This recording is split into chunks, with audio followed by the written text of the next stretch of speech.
to victory. Learn new facts about birds. Blue jays can carry up to 5 acorns. Discover new species. Help them lay eggs. Gain food. Or even hunt. Become a bird enthusiast.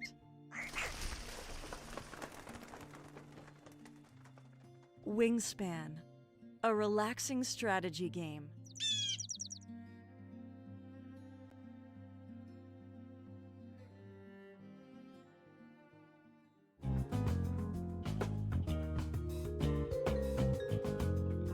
Lavender Legal Center is a nonprofit providing legal representation and related advocacy by and for LGBTQ Iowans. Lavender provides direct representation, advocacy, and referrals, with a priority for serving those with low income and LGBTQ youth. Lavender operates with 4 main core values. The first is equity, recognizing that legal aid and related advocacy are basic human rights. Second is inclusivity, providing equal access to services for those who are marginalized. Third is dignity. LGBTQ people are worthy of advocacy no matter their specific need for assistance. And fourth is compassion. LGBTQ people in need of legal services come to the matter with great vulnerability. To best serve those individuals and families, Lavender Legal Center must have concern and understanding for their sufferings. Your support of Lavender Legal Center helps further the mission to provide legal services, advocacy, and resources for the LGBTQ community. Together, we can build a more equitable, inclusive, dignified, and compassionate future.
Wingspan is a place full of birds. Your goal is to build a wonderful preserve that will lead you to victory. Learn new facts about birds. Blue jays can carry up to 5 acorns. Discover new species. Help them lay eggs. Gain food. Or even hunt. Become a bird enthusiast. Wingspan, a relaxing strategy game.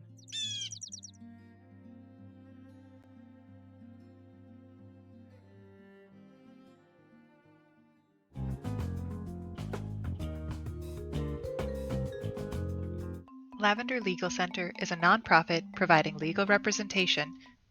Hey everybody, welcome to Role Play Give. We are a virtual tabletop gaming community.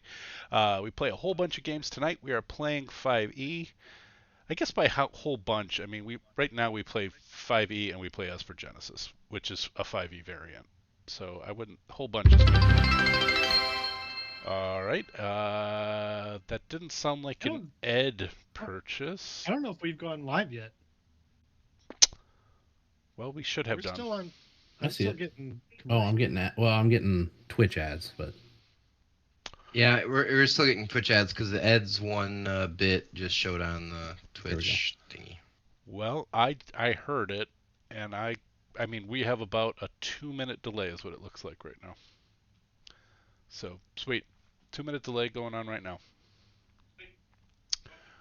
All right. There it goes. Yeah. So That's a hell of a delay. the bit has been shared. Yeah, I don't know what's going on. My internet, like when I do the speed test, it's like fine. I not better than fine. It's really good. So I don't understand why. I must have something set wrong in OBS. I'll have to double check it. It's and tweak finer some than the stuff. hair on a frog's leg. So, all right, but let's not talk about all that shit. Let's talk about this shit. Uh, we are a tabletop gaming community. We play games. Yay! We also get cheers or something just happened. The yay just happened. That was a subscription. That's a sub. Oh, thanks Shane for the sub. And uh, but not only do we play these games online, we also try to do a little good in the world by raising money. Right now, we are raising money for the Lavender League. That his mission is to support LGBTQIA and at-risk youth in Iowa, people who may not have the resources they need and potentially need advocacy. So we are playing for them, and we're just going to keep raising money for them until we hit $250, and then we'll probably find another cause to support. But one of the ways that you can help us do that is if you'd like to help the players, you can buy them a reroll. You can buy one reroll for $5. You can buy the entire party a reroll for $10. You can also buy me rerolls. Same thing. If you $1 or $5 gets me a reroll, $10 gets me 4 rerolls. You can also Wild Magic Surge. You put in $20 and Wild Magic. I will roll on the Wild Magic Surge, and for no good goddamn reason in the middle of the narrative, a Wild Magic Surge will happen to the party, which might help them. It may not. It's the beauty of the Wild Magic Surge. So those are ways that you can affect the game. And all the money, everything we get, subscriptions, follows, the massive amounts of bit sharing that happens, one by one by one. Those things all get donated to the charity at the time that we are working with at the time that they're donated. We don't keep anything. So if you are so inclined, you can do that by hitting that donate button at the bottom of the Twitch screen. Otherwise, we're going to get started. This is our Dungeons & Dragons homebrew game. We are in the world of Navyshla. Navyshla is, in a nutshell, is a young world that only remembers 2022 years of its existence. Its gods are 15 dragons that represent the 15 types of dragons in the 5e core books. There is only one of each kind of dragon, and that dragon is a god. Egon. And so that's the big thing in this world. The other thing is that all magic is elemental, uh, except for the magic that comes from the dragons. Divine magic comes from the dragons. All arcane magic comes from the elements, which is important to understand for reasons. And not everybody understands this. It is not commonly understood how all of the elements interact with each other to create magic. And so sometimes we explain, like we have, what is it called? Exposition. That when somebody figures something out about how magic works in here. That's really the only thing that's different in Navyshla.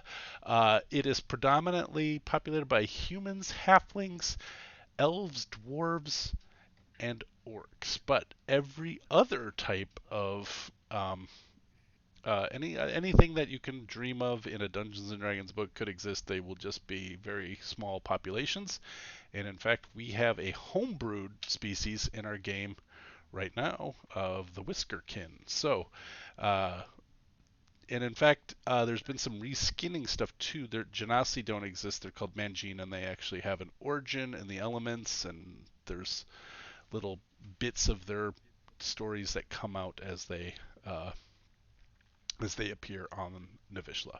Okay, that's it. That's all the backstory I want to do on that.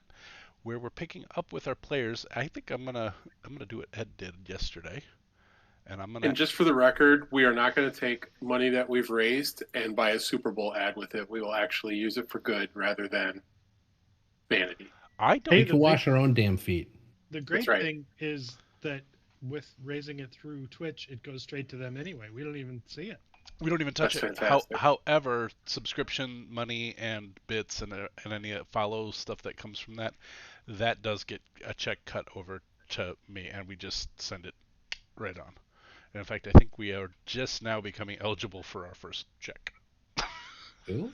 Still, no Super Bowl ads. No, you're right. They have a $4 limit. Once you get to $4, they cut you a check. We finally made it, guys. It's actually $50. It's actually $50, and I think we finally cleared it. It's only taken us 7 months. Hey, look, we're doing good in small doses. That's what's important to me anyway. So. That $4 thing was way funnier, Paul. Just for the record. I know it was funny. I was trying to just clarify, because I worry that there's humor and there's accuracy, Tony. And very rarely are the two things connected. So, but anyway, our intrepid band of adventurers basically they found the egg that they believe is the egg of a god to be reborn onto Navyshla. They, mostly considering the fact that it is a priceless bit of material, weren't so concerned about its divine nature so much as whether or not somebody would try to steal it from them. And so they have found a farmstead. Bone Splitter found a farmstead and convinced them to hide it for them. And then they were going to leave town when the whole town was attacked by ettercaps, where they met. I'm actually gonna not go into all that because I'm gonna let you guys do that. But they ended up in a cellar. But I'm sorry, I want to back up, and I'm gonna do what I said I was gonna do what Ed did, and I went off track. So I'm gonna have each of you introduce yourselves, and then you tell what bit you remember of where we're at. So I'm gonna start with Chris. So if Chris, you can introduce yourself, your character, and then where we're picking up from your character's perspective. All right. Well, my name's Chris, and I'm playing Bone Splitter, the savage attacking barbarian, and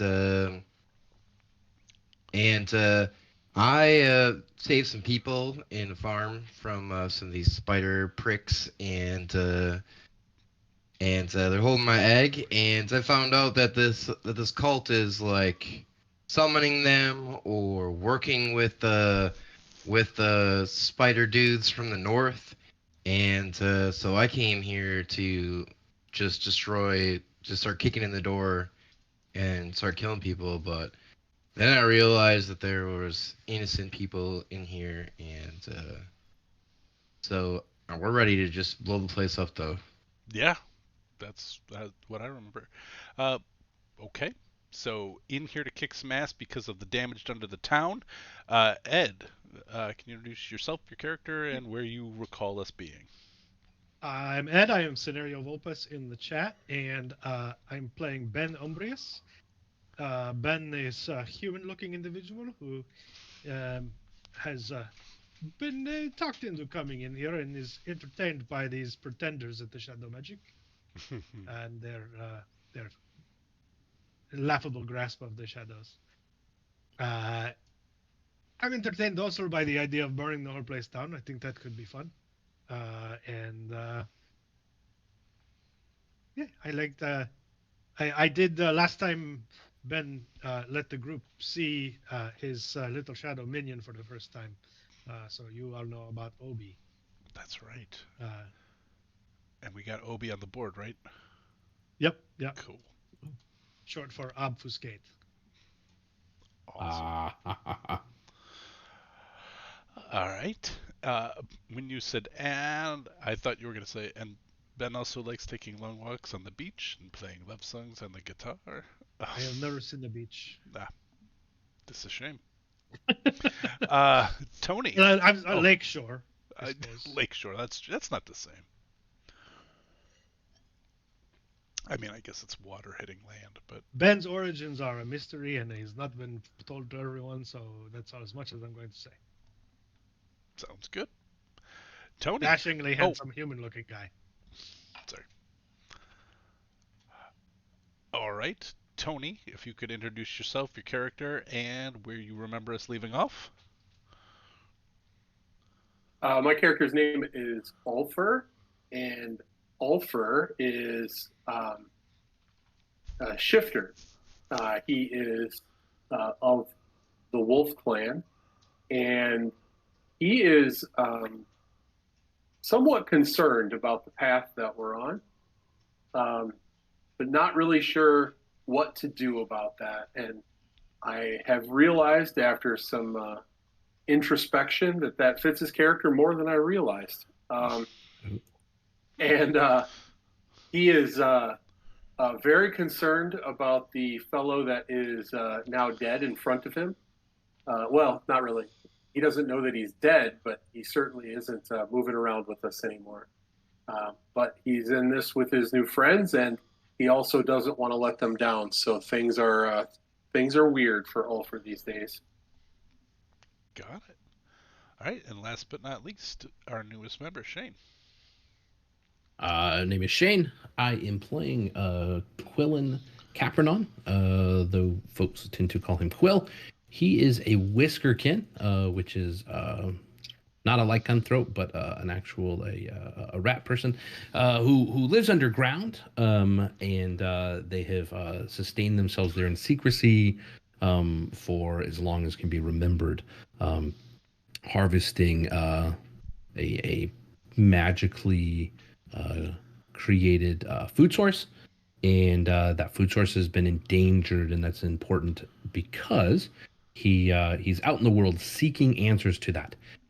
And where we left off was in the bottom of the belly of this cult, these buildings, these basements or whatnot. He has come across a corrupted version of that thing, and that corruption is very much what's happening back home. And so he is very interested and obviously very invested in what goes on here, and is not opposed to blowing the whole thing up. Okay. Oh, and he's a wizard artificer type person. Got it. So, where we directly left off last time, this where our wolf friend here, which is Ulfer's friend, I believe, not Ulfer, uh, where he is, this secret door opened, a guard popped out, and they immediately, I think you guys like straight up like murderized him in one round, and He scared us. that's true. Wonderful. And this person here was that you have seen as maybe higher ranking, maybe not quite leadership, but definitely higher ranking of the cultists, called the Adepts. She had walked into the room you were in with a basilisk. She is currently unconscious in front of Bone Splitter. And that, I believe, is where we will, I mean, not where, I don't believe it, that's where we're going to pick up. So, what do you wish to do?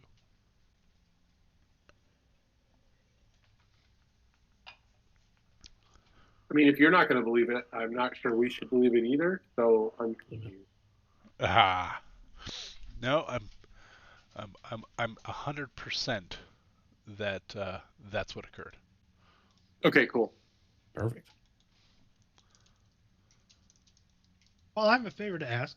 Okay, Could you give the Obi token vision?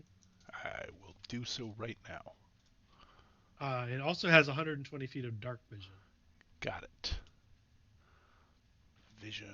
Oh, it does. It says it has 120 feet of dark vision, but its vision is not enabled. There we go. All right. Yeah, cool.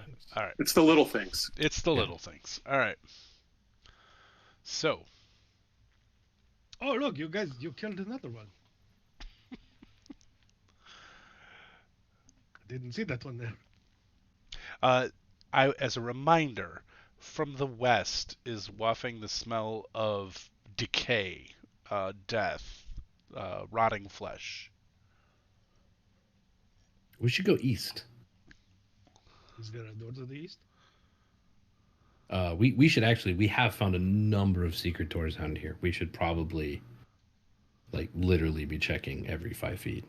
And I feel as though there's a reminder for us to investigate the guard's body. It was. I remember someone saying that. All Should right. do that. Whoever would like to do that may do that. Make a I loot the can body do- check. Is that something someone can help me do so I don't That screw it up? Sure. I will assist. Investigate. Here we go. It's good. Ace. Okay. On the body, you find. Okay, good. On the body, you find 15 copper, 13 silver, and 6 gold pieces. You find a ceremonial dagger. The dagger is like slightly more valuable than any run-of-the-mill dagger that you would find in a general store, as it has a silver filigree in the handle. So it's a wood-handled dagger, and it's wrapped with a silver filigree into it, giving it a bit more value than it normally would. You also find a small, like, wax paper, like just a square that's been folded up. Looks to be holding some sort of block in it, like a small, maybe 1 inch by 1 inch by 2 inch block. Soft to the touch.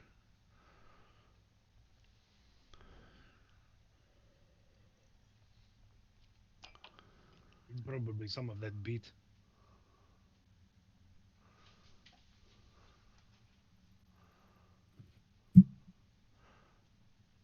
You estimate the dagger, by the way, is worth 25 gold.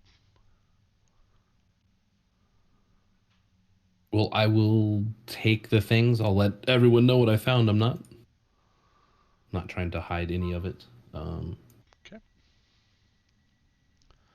For noting purposes, this is not what one would call a silver dagger. It's just got a silver in the handle. It's not. Dang it. It's not silver in the If blade. no one minds, I would take that dagger to replace the one that just got turned to stone. I lended mine to our friend who is now stone. Oh. You're just going to use it for a dagger, right? Not any of the sacrificial ceremonial bits. Well, not right now. I don't have anyone to sacrifice. Okay. Okay. I mean, no one worthy.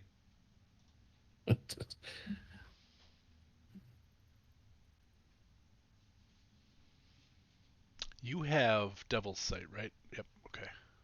Yep. But not like. And so does Obi. What is the? It's not the. You don't have the one that can read all languages, right? No, I do not. Okay. Okay. Is that something I can do? Wait, what happened?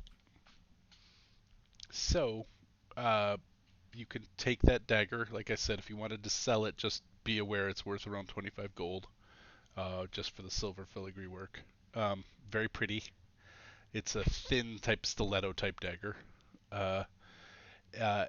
Some markings on it that with that 24 Quillen would have noticed, but doesn't look to be any language that is known on Navyshla.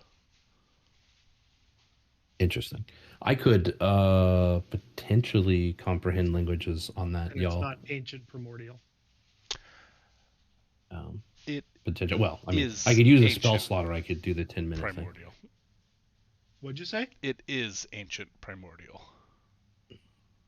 Well, that is canonically one of Ben's languages. Right, I know. Okay. I just didn't think it was one of Quillen's, so. Yeah. Do you have, like, primordial, we call it ancient primordial, is separate from primordial. So.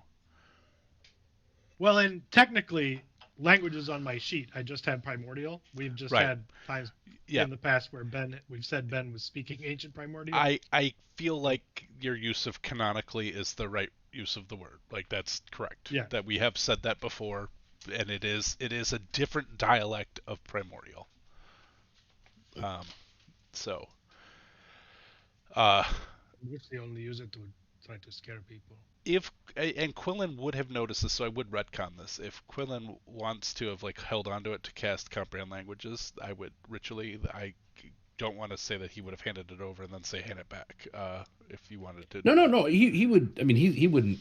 I mean, he would note to everyone that, like, well, so he will absolutely. He'll say, "Oh, there's something written here. It might be important, but I don't think that we should take the time to read it now. But it might be pertinent later if Ben, if I can read it later, that'd be excellent." Oh, I'll read it to you. Oh, you can read this. Yes, of course. Wonderful. What language is it? It's just language. I don't really have a name for it.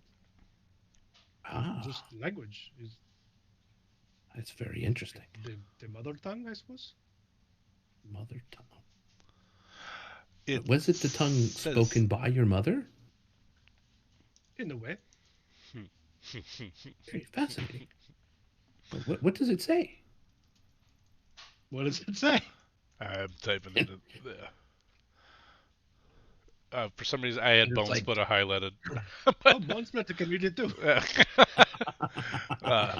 It says dedicated. I'm just like kicking this dead guard, being like freaking reading books right now. Oh, we are reading lives. It's very different. This is all taking Nice. like 10 seconds. This is less than a minute that all of this is taken. Yeah, I'll tell you. It says dedicated. Interesting. Just one word.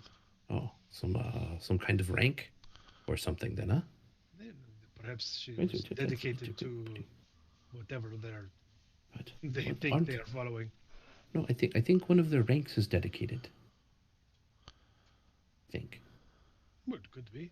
Pretty sure. Mm-hmm. You did hear that said. So I desperately look for it in my notes. Wow. Well, no sense lingering here, huh?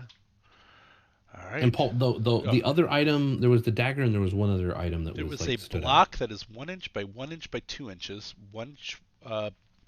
Like it's 1 by 2, so like a rectangle, and then 1 inch like. Okay. Like the height is 1 inch. Thick, It's like a bar of soap almost, a little thinner, but soft. but soft. Okay. And it's wrapped in I will- wax paper. I will take that for now. Okay. A piece of meat we can eat. I don't think you want to eat anything that they're growing here, friend. All It's right. kind of a. But if we're not heading, let's check to the south for more secret doors. To the north is I'd where really prefer where you guys know not if to you go to go the up the west. stairs, you will be near the mash tuns that you saw. Yeah, and that's where we were planning to start a fire. Oh right, we Or haven't did burned we it yet. start the fire? You did not. We did not start the fire yet. You have that fire that I don't know if that's still burning. That spell that was there. I think it was The a flaming sphere. flaming sphere. I don't know if that's still active. That's up to It would you. not be. Okay. No, it would. It's been too long. I think Okay. it's like only a minute. So I will remove that. But the other, the thing that you guys had talked about was using maybe burning sphere. I don't remember what your thought was, but you discovered that this fermenting juice is extraordinarily flammable, and you thought maybe, especially even the compost, I believe is what I had said, around it was also flammable, explosive, and it would be the equivalent of setting off several fireballs. Mm-hmm. That's when some of us got excited. That's right. So we are Yeah. going to look around a bit first and then burn it down, or we just burn it down? What's the plan? Maybe there's books here for you guys.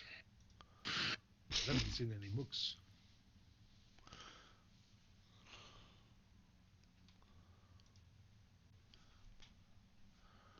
No, Well, you're you in want a to check out? you're in a Let's check out. 5-foot wide hallway.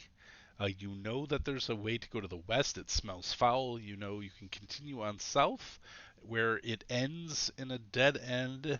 And as I don't know if it was said in character or not, but Shane or Quill had said, we know there's a number of secret doors down here. Yeah, let's This take a look. looks suspiciously like a secret door area. And y'all are definitely putting it. Quillen does not want to go west, does not want to go towards the stench of death. Do you guys want to shut that door? I'll get it. Let's drag the body in on this side and then close it, eh? Sure.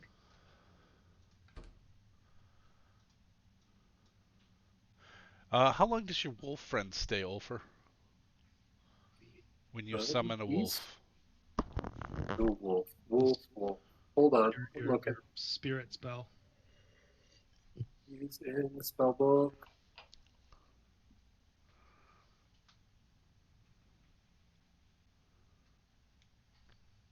I really Oh, well, do he doesn't like want- the new cards in the chat. Like I can see the name of the character plus the player's name. It's nice. Well, I like it, but it won't let me see what Summon Beast does. So Oh, it's dead to me now. The beast or the spell? Or... features summon beast. Yes. They're all dead to me now. Is that a feature Well, or a and it spell? isn't that. It's not summon beast. It's like spirit or something, like primal spirit. Bestial spirit. But yeah, you're right. Bestial Spirit. I found it. I scrolled up until I got there. I see it in It your sheet lasts- anyway. For 1 hour. Oh, well, that wolf's around for a bit. So I'll put the wolf up here on top of this dead body for now. You guys can get in the order you would like. Now, remember, you do have an unconscious woman laying south of Bone Splitter. Wow, we are delayed. I'm just looking over at the Twitch, and I'm like, I did that forever ago. Yeah. Well, have a look around. See if you can find any of the other hidden doors. I'll head down and do some investigating. All right. Someone help me find these doors. Yeah, I'll have Obi will come down and give you the help action. Opie's the best. He Oh, hello. is. Look at that. There's a Obi knows what he's looking for. Also, I probably should have given you a little bit of advantage, although you didn't need it, because you know there's a secret door here. Even if you didn't know, you knew what you were looking for, having been in these sort of weird catacombs. And it's sort of strange because they obviously are secret doors, and yet you wonder on what side are they secret. They're hidden well on both sides, but this is clear. Like, why would this just end here? But you do see a secret door here at the south terminus here. Right, well, Which way did we come from when we came into here? From the north. north. Got it. Okay. And like that room up north has, there was that like slanted hallway leads back to some stairs that we came down. Right. Okay, got it. Well, I don't know if that also includes checking it for traps. If not, I will, and then I will just crack it open and take a little peeker in there. I'll give you the benefit on that one that with a 25. I'll just give you the freebie that there's no traps. Woohoo! So do you want me to open it? Yes, please. Yeah, I'll open it carefully, gently, softly. Oh, You open truly, it. madly, deeply. God, it is a savage garden you guys are in. Uh, so I am so sad that I even know the name of the band. What? It's making me mad like drinking cherry cola. So you see directly as you as you sort of peek out through the. I know. I'm sad. I'm really. That's amazing. I feel bad about myself. Um, Oh, you you gotta own that. That's awesome. as you sort of poke your head around the corner, you can see a ladder directly. It would be to your left as you're facing down, but it's on the east. Uh, and then as you turn around to the right, I don't know because Bone Split has a light lit that's now pouring into this hallway. Uh, Uh-oh. that's up to you. But as you look around the other way, I don't know if Quillen can see that far. Quillen has dark vision, right? Yes. Then Quillen can see another ladder to the west, about 25 feet west. And they both go up. Yes, Okay, cool. wooden ladders, sturdy, but still just wooden ass ladders going up 15 That's feet. curious. We could light them on fire. Just as we could. I'm just. I'll let people know and back up and let them do their thing. Okay. There's also, if you had poked around, there is another hallway angling off to the northwest. Okay. I would have. Yeah. Oh, I understand. Okay. Is this wolf something I can ride? Maybe you could. He's a You're little small, guy. You're small, right? Mechanically, No, I mean, I I- see no reason you could not. I It's think that's a medium, Tony so yeah. question. That was more of an that's an in character. Ah, Can I ride this? We take up less room in the hallway and it's quite fascinating. It just So- does what you say. I'm actually looking at my sheet, and I've got a whole bunch of stuff that's broken. what's broke? I might need some. Change back to the other sheet. Which I'm already back on the legacy sheet, okay. Oh, okay. and I can't cast anything from it. I'm trying to click it so that it goes into the Hover stuff on the right. hover over the icon until it turns to a D20, and then left click on it. Yeah, I got nothing. Like if I hover over your cure wounds, I've got your sheet open. Dusty had that problem the other night too. You might need to refresh. Yeah, she did. That's right. You're gonna probably need to refresh, Tony. It's got a booger in it or something. I don't know. I'm not a computer guy. Chris, is that the term? It's got a booger in it. That's what they Got a said. booger. Thanks. I feel validated. Yeah. All IT. Exactly what we call it. Hey, Say that word hey, 17 fellas, times a day. My pooter's got a booger in it. My pooter? Yeah. Got a booger That's right. in it. So hot. Also, I'm muted. You know what the name of the application we use to get rid of boogers? It's No. called Clean X. Ah, that's a great name. I bet people I feel would like use that's that bullshit. to, It's to totally refer bullshit. to all It's facial totally tissue. bullshit. Amazing, Chris. Kathy, my pooter's mooted me. Wow, that sounds like a whole different kind of problem, Paul. Just for the record. I got a muted Wait, pooter. I got a muted Where pooter. are we going? Are we going up or are we going? Yes, that is the question. If I remember correctly, based on what we saw above, I would bet that those two ladders go to the watchtowers at the entrance. Hey, Ed, for Yeah. some reason you are about 15% quieter than everybody else for me. Oh, Yeah, you got real quiet there for a sec. Okay, that was everybody? Okay, good. can't imagine. I don't know why. Haven't done anything. Now you're fine. I think you just needed a little mic adjustment. Okay, so, what is the plan as you guys get to this doorway? I believe, I'm not certain, but spatially, it's likely that those ladders might go to the watchtowers at the entrance to the compound. Although it occurs to me that I could ask Obi to go look from the other way up to go see where those ladders come out. We could. Yeah, we could. I mean, if the watchtowers would put us on the outside of the walls, that would give us way out. We'd climb down, or I guess jump if we had to. Okay. Is that what you wish to do? Do you want I can move Obi up onto the ground floor map? Yes, I'll send him up to see. He'll turn invisible and go. Okay. I'm going to activate this because I believe you all have tokens on this screen. But you're probably only going to see within the penned-in area that you were in. And we did not have an Obi token when we were last here, so let me get the Obi token.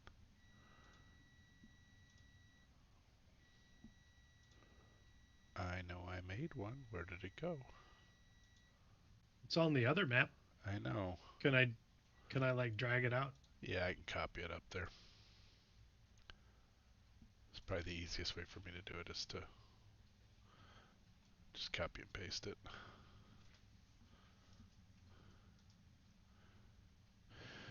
For game purposes. All right. Ed, can you move? Can you see it? And then can you move it? Yep. Cool. Sure can. Just go ahead and walls are going to get in Now, your way. Let me know if you have an issue. Remind me, this area here, were there openings to the outside from in here? Or Yes. Just the door? This here is, yeah, but I mean, Obi could ignore those things because Obi flies. So, like, where you're at is an open air wall that's a 10-foot wall that's right here. Obi could go right over it. Okay, yeah. Yeah, I was trying to remember if it was open to the air. The tree here to the southeast is substantively taller than 10 feet, but you can easily go around. Obi will fly over the wall and go around. You got it, but just use the door, yeah. So Obi sees this tent here. You can describe it to you. There's a large purple tent covering several carts. It's a good color. And then you do see the two watchtowers are right here. It seems like that might be the right distance. I'm not a great judge, but seems likely to me that those ladders probably go up there. Okay. Ben saying this, his eyes are fully blacked over because he's seeing through Obi's eyes. So there are windows here on the second floor that Obi could see.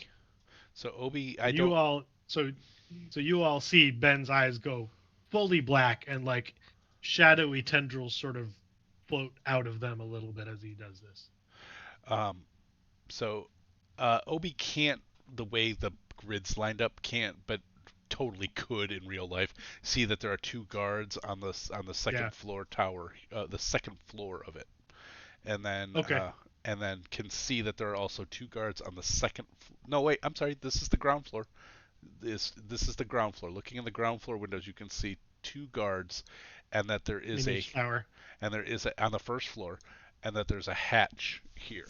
So this first floor, they would need to go up to the second floor if you wanted to jump over the walls. Does that get what I'm saying? Mm-hmm. Okay. But the hatch goes down, so likely that... Correct. It stands to reason the ladders could be right there. Well, there's a ladder over that hatch as well that Obi can see is like bolted directly to the wall. So there's a ladder going up over the hatch. So the hatch opens up, but then if the hatch is down, you can stand on the hatch and then pull yourself up onto the ladder going up to the second floor. I'm going to have him fly up and peek in the second floor too. All right, let me copy and put you up on second floor. I spent way too much time on this fucking map. Well, then we better use it. No, don't. I assumed it might be something you guys might want to come back to some point. All right, those are the windows. I forgot to convert, because sometimes when you do stuff from Dungeon Draft to Foundry, it translates windows. I don't know. I don't think you activated. I'm still on the ground floor. Oh, you're right. The rest of you will not be able to see because you don't have tokens up here. And so Obi can see in these.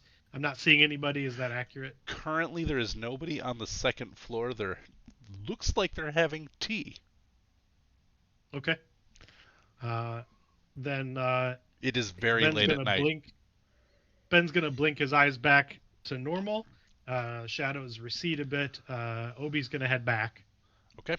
and say, "There's no one on the second floor. There's 2 guards in each tower. There are trap doors that suggest that those ladders go to where we want to go. But there will be resistance." Well, I feel really bad for people who, you know, burn to death, so I would be willing to offer my services and give some of them a quicker death. That's very kind of you. If you see a man just screaming on fire, I assume he probably just wants to get decapitated, right? And if some of them aren't on fire yet, well, come on. I'm not Let's get sure the if middleman. that's accurate. I think I think the understanding would be to put them out if they were on fire. Not if they already deserve to be on fire. Oh, And if you just kill them first, then you save them the pain of the flames. oh. So not a kindness. Well, No, it's kindness. you're helping them to avoid. They don't experience the flame. Yeah, they don't. They don't. You don't have to listen to them scream all for like 2 minutes before they die, right? Okay, it's very strange. I'm not sure that's how that works. Well, if you're gonna see some stuff, if we're gonna start people on fire, you're gonna wish that they died faster. I wasn't. I'm more worried about the buildings. People would have an opportunity to get out and that. I mean, who would stand around and watch them if they were on fire? I guess this brings up an important question. What is our plan? Blow the place up, right? Well, blow up the whatever that stuff is that they have. Sure. Yes, I think that sounds amazing. I don't think we need to cut people down first. Oh, I just mean we make an explosion. Maybe it's caused some fires. Some people who we want dead anyways start on fire, and they're all like, "Rah!" And then you can just be like, well, funk, and you don't have to listen to it anymore, and you do them a favor of not feeling like they're on fire anymore. Yeah, This all checks out. It's great logic. I'm gonna start decapitating this guard if we don't do something here. Let's blow this place up. I just think that you're less likely to get burned if you're not There you decapitating go. people in the middle of a fire. It's working, Tony. Yeah, I had to go back to D&D Beyond. My character sheet in Foundry's not working at all. Weird. I have an idea. Perhaps does anyone have a small candle? A small what? A candle. A candle. A Kindle, like to read a book? That's not my intended purpose, but it could work for that. We could cut off a small bit of candle and leave it in that area up there, and when it burns down, it will start everything on fire, but it will give us some time. I have a torch. It's like the big candle. So at this point, I'd like to check out the waxy thing that we found. Okay. You open the wax paper, and in it is a block of soft cheese, and around it is a note that says, "I worry about you not eating enough. Love, Mom."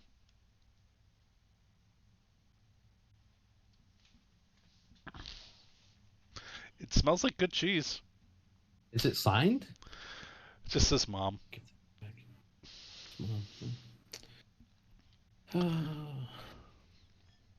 Oh, mother, that's terrifying.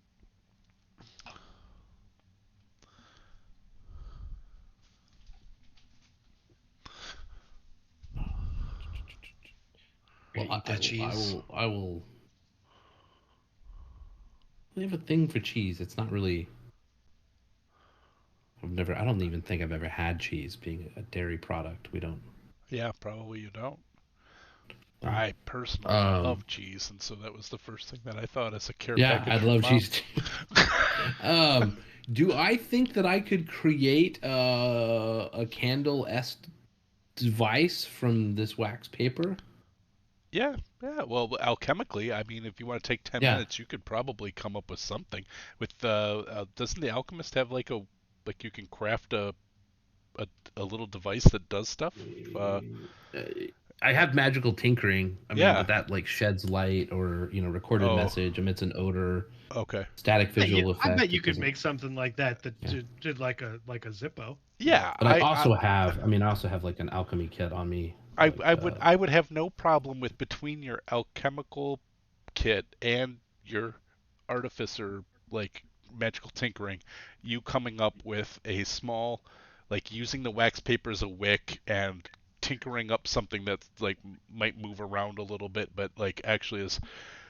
And then if you light it on fire yourself, or even if you have a little, even if you use you can create a small flame with prestidigitation, can't you? Like a really tiny one. Yeah. Yeah.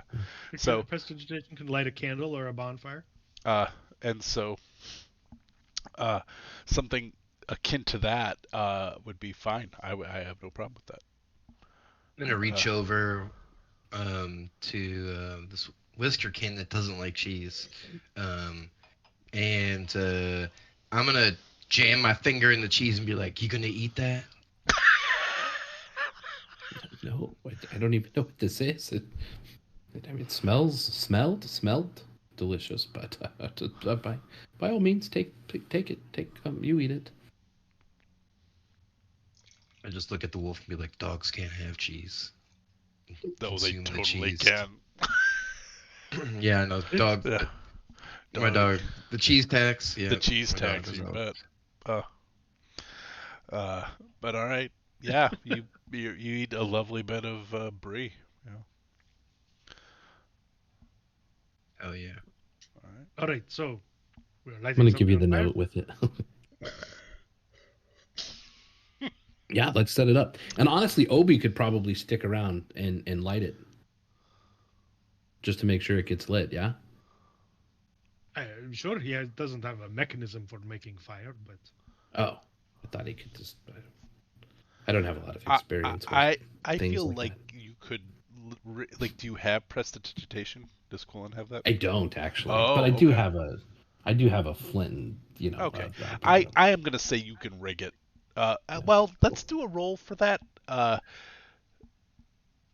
looking for a DC 10 on your alchemical. tinkering. On your I love it. Or tinkering. I will guide myself if you'll allow. Yeah, for sure. You have time. And let's see, what are we doing here?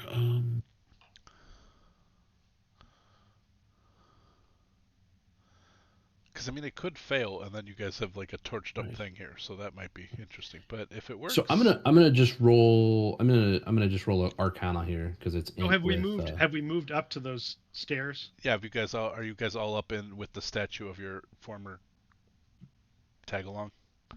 Oh yeah, Okay. I think so. Just cue you guys into where you're at. You're up here. Because when everyone else leaves this hallway, Ben is going to take a little bit of the black beet juice and put it on the eyelids of the two guards. Are you leaving the adept unconscious in this hallway? Didn't even think about it. I am not killing her. Okay. But you're gonna put the But beet I'm juice putting- on her eyes? Yep. All right.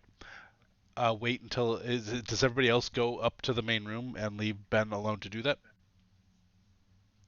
I don't see why it wouldn't. I mean, I'm Yeah. not watching him or anything.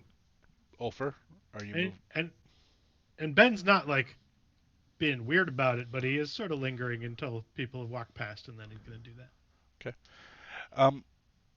The guard, you just place the beet juice on the eyes. When you go to do it on the woman, the adept, your finger depresses into the eye socket. She doesn't have any eyeballs. Oh, well, she was blindfolded the whole time. I suppose that makes sense. I thought it was just a fashion statement. So, Like something symbolic. Like, ah. so Well, I guess I'll smear it around in there a little bit. I'm gonna give Oh. her. I'm gonna give her a death save, and if I roll a 20, she's gonna wake up from that. I'm just making that shit up right now. Because you're poking around in If her she- eyeball. Oh yeah, if she Yeah. starts stirring, Obi's gonna sting her. Okay. Nope. Oh. She stays unconscious. I was 1 in 20 chance. Uh, so she stays unconscious. You rub the juice on the eyes, and she's still unconscious, and you can leave her there. The rest of you are. I'm just gonna grab all you guys and move you up in here. Why didn't I grab Bone Split? Come here. There you go. All right. So you guys are all in this room now. What did you roll, Shane? I have Oh, not you yet. have I not was yet, waiting. okay. Wanted to make sure. Let's see. Did we ever search the basilisk? Oh yeah, it looks amazing. You've created your first like firebomb. You did not. A new passion. You did not search the basilisk. A quick glance at it says there's not a lot of places on it for it to have been carrying anything. What you do note, looking at it, you don't have to roll, Tony. Is it? I mean, you knew it had a leash, so it's got like the full-on back and under, like dog harness thing where it goes over under the belly and around the back. A full, and there's like little goads in it that were used to sort of get it to go left or right. Um, but aside from that, you don't find anything on it. The leather that it's made out of is unadorned and very workmanlike.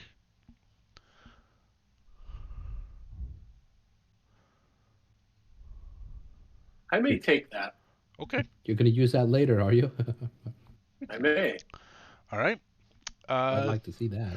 You have a harness for a medium-sized creature. Four-legged. It's clearly meant to be put on a four-legged creature. Too big for me.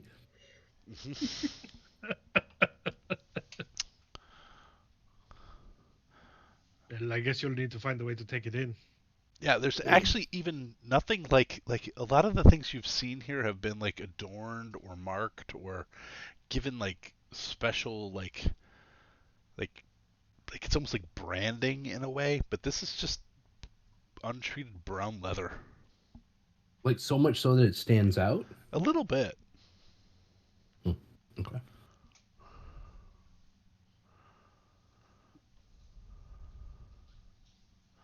Okay. So you have a working time bomb, or at least I love it. fire starter. It will give you. What do you want it to set? What do you want it? How much time do you want it to set it to give you? I'll say you have up to a minute and a half. A minute and a half? Well, now I would say that what like it'll take a minute and a half for the fire to fall all the way down into whatever it is you're trying to light. You may not want it to go that long because somebody could see it. But you also don't want it to explode right while you're under it. So, what do you want to set it for? I'll do 1 minute. Split the difference. Because a minute is way more than you guys need to get down to under the guard towers. Okay. Yeah. I mean, you guys, if you're running, if you're dashing, you're getting to that guard tower like by round 2, 12 seconds. Oh, okay. And so that's the way I was thinking about the way you guys might want to think about it. Make it 24 seconds. And then blow it behind us, and then we'll find our way out. Yeah, that's good. So 6, 12, yeah. So double the time we think we need 4 rounds. Yeah, 24 seconds. Let's go. Okay. And then we go down to the base of the ladders. We wait for it to go, and maybe they'll run out of the towers to go investigate, and then we can slip out. Yes. Okay. Please. So, who's Obi's placing it? Do you want?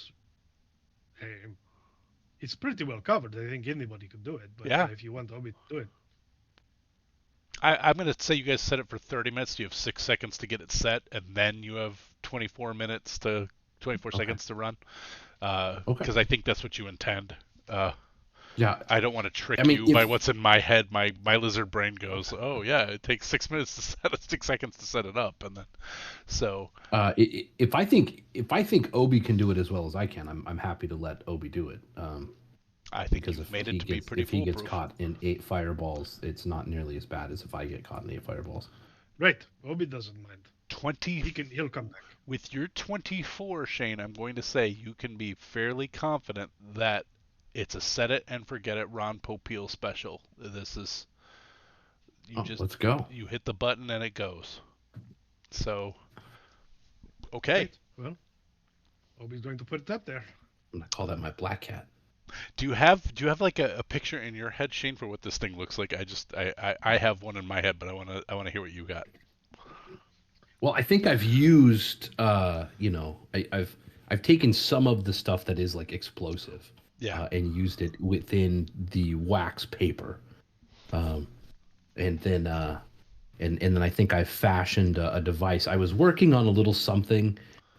It's basically this little squirrel that like tips forward and like tips back and like tips forward and tips back, has like a timer, just as and so I've taken that and used it, and basically it sets it, it'll set the fire, and then as it slowly pecks into it, nice. As it's like looking for nuts, the fire will get to the explosive bits, and then it'll go. Is it kind of like the office toy of the bird that goes down and gets the water? Absolutely, it's absolutely that. Yeah, I love it.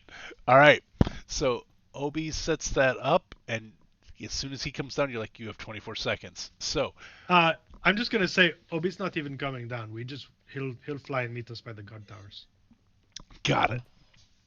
All right. Then we don't have to open the trapdoor again. And he can make sure he can keep an eye out to make sure it doesn't get jacked with. Yeah. Like watch it from the other place. Perfect. I got to be honest. If that's what he is doing, oops, I'm like super colliding. Let's go. I would actually already be down by the ladder before. Yeah. All right. Which ladder are you guys going to go through? Maybe we should split up and go up 2 different ones just in case they're still there. Obi can tell me if they're there.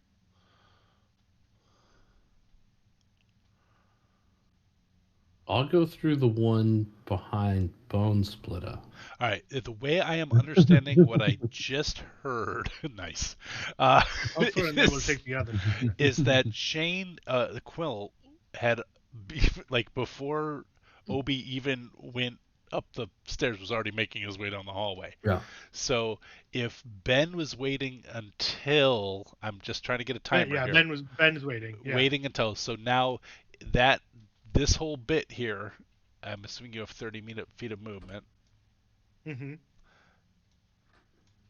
I just wanted to be out of the way. That's why I was starting further down. No, it's fine. I just wanted to get an idea of timing. Yeah. So to get here is a round and a half. So at that point, it's 15 seconds of Ben dashing. So you still have 9 seconds by the time you can all I know some of you can move faster, some of you are slower, but using Ben as baseline, it's once you get to this hallway, you have 15 seconds before boom. Right. All right. I like to live on the edge. All right. 15 seconds as you guys get to this secret door that you've already found and opened. There's what are you guys planning to do? I think we're waiting below for it to boom. Yeah. Okay. And then hoping that they'll vacate the towers to go check that out. There is no trouble then. You guys can all get to that secret door area, and then 15, 14, 13. Kaboom! And the ground shakes, rocks fall around you. Could you guys even hear that? Does Quillen giggle like that? Oh yeah. The earth starts falling, and you can where you're at, Quillen, by this ladder, there's that ladder is underneath a trapdoor that opens upwards. It rattles, and you can hear it shake up and boom down. Nice. So Obi is up watching the guard towers. Yep. And is going to let us know if these guys leave them. Yes. So it takes a couple seconds for the report to come into you, but all guard towers appear emptied. All of the guards have run out towards the explosion at where the mash tuns are. So they are running in that direction. Obi also, right before the explosion went off, Obi reports that the guards are talking to somebody outside of the gate. And then boom! Well, that's a mystery for later. All right. So, what do you guys do? The guard towers are clear. Let's go. Oh, up. Bone splitter. Are you guys all going up the same one? Just so I know where to place you. Nah, we'll split them. Okay. Ulfer and I are going up one side, and Quillen and Bone Splitter on the other. Got it. Okay, I'm activating this map, and I will move you guys over to where you're at. 1 second while I move some guards. Okay. And then move you guys to where you're at. So it is Ben and Ulfer.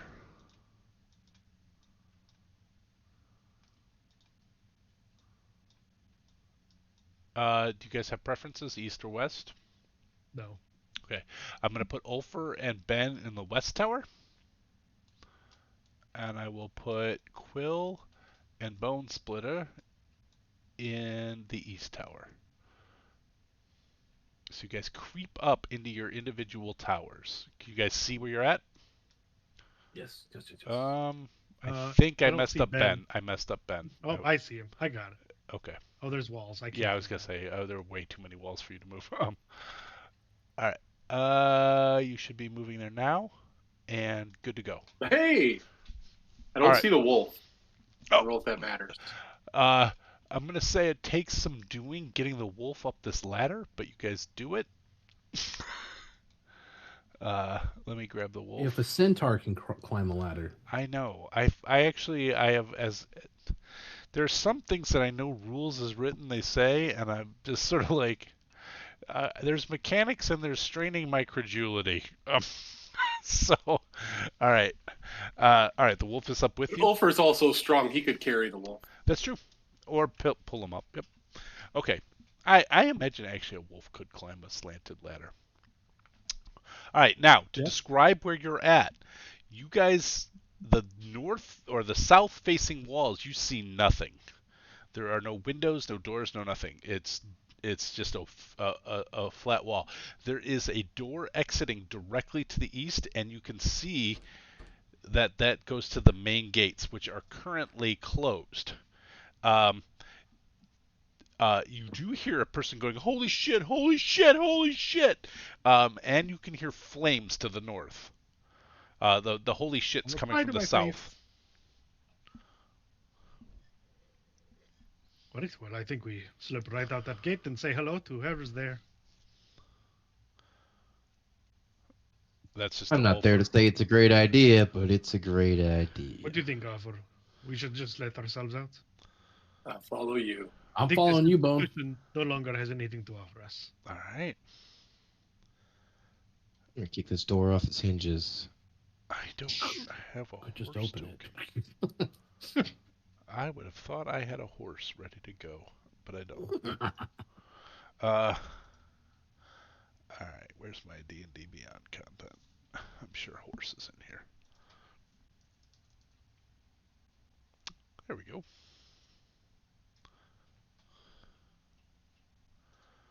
All right. And I need this guy.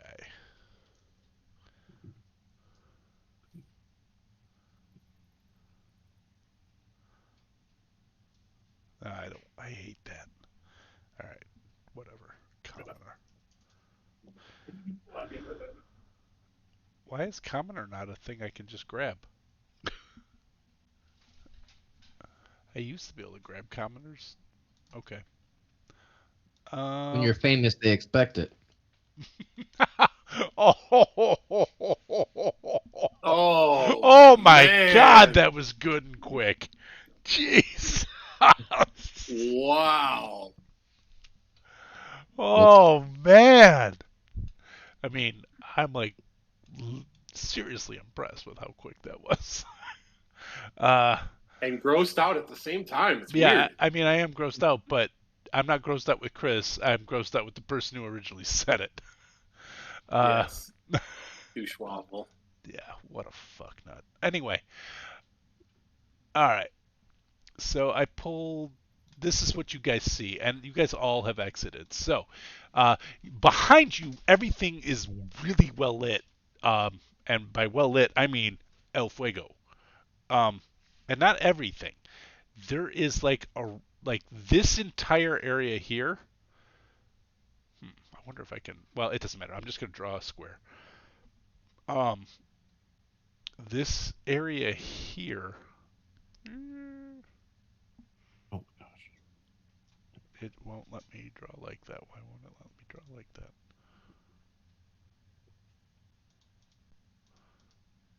Okay, there we go. Everything just slowed down. I need to check my internet. Okay. Do you guys see that square I just placed down? Not Yeah. that one. That's It's a all big on. one. That's all on fire right now and roaring. And so you have people calling out for assistance. People are calling out for the mistress. Get Mr. Shea, get Mr. Shea, we're under attack. And you guys slip out unnoticed. I keep drawing squares now because I'm not. You guys slip out, but in front you see a person on a horse that has got one of those it's not a cart, it's like a sledge, it's two poles connected to just a flat bottomed like and they've ridden up with an empty sledge and they are trying to turn the horse around with this sledge and get away from here is what you see as you guys exit. So you walk out and this person is turn around, Gracie, turn around. Do they And look is this like a giant Clydesdale, or is the horse out of proportion? The horse that's actually the size of a horse is a large creature in D&D, so it would That's take the up space it takes up. that's It isn't it's necessarily not the that head's big. not that big, yeah, but do they look like the other cultists, or how are they dressed? no, dressed very differently. Dressed in um like you're in a tropical environment and you can tell that they are tying around like furs and heavier cold climate gear. Some of it's been stowed in a pack, but even like the shirt they're wearing looks like it's getting sweated out because it's too thick for this climate.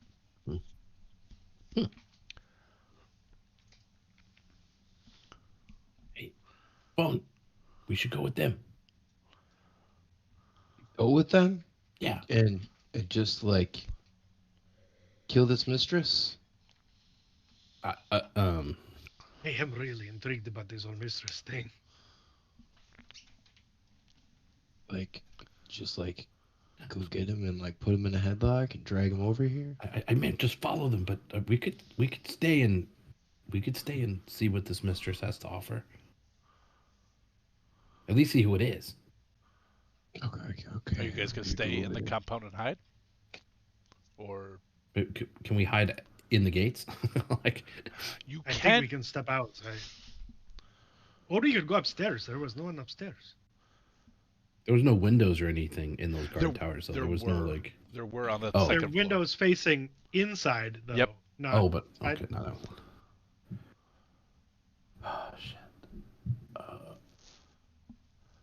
Hey. How hard does it look like it'd be able to open? It would be to open this door if it was like sealed in whichever manner it seals.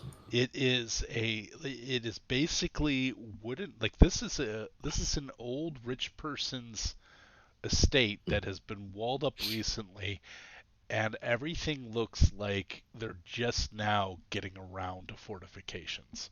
So this has got a wood beam that could be thrown across two hooks kind of situation. It's not. Yeah. Let's go. Let's go On inside and the hide inside, on and the watch. side that you're in. So Right. yeah. Yeah. Let's go hide and look. I think Ben has a great idea. Okay. I do want to see. I And bones, but maybe we end up killing all of them. You never know. Or just watching. Okay. I would love that. Maybe I'm gonna stand behind Ulfer from now on. okay. Are you guys going to the east or the west? Pick a side, Gwyn. We'll follow you. Okay. You guys go into this room. You see the ladder on the wall. It's going to be. You're gonna have to shove that wolf up into, uh, up this ladder because it doesn't have any kind of steps it can use. But let me grab you all. Second floor. Oh, there we go. Ulfer throws the wolf over his shoulders, and the wolf is like wrapped around his neck, and he's just carrying it with one hand. Okay. This wolf just loves you. I mean, it's a spirit that he summoned. So I know. It's gonna listen. All right. I have activated this. Can you guys see? Yeah. All right. As you guys get up to the top, you see a woman now.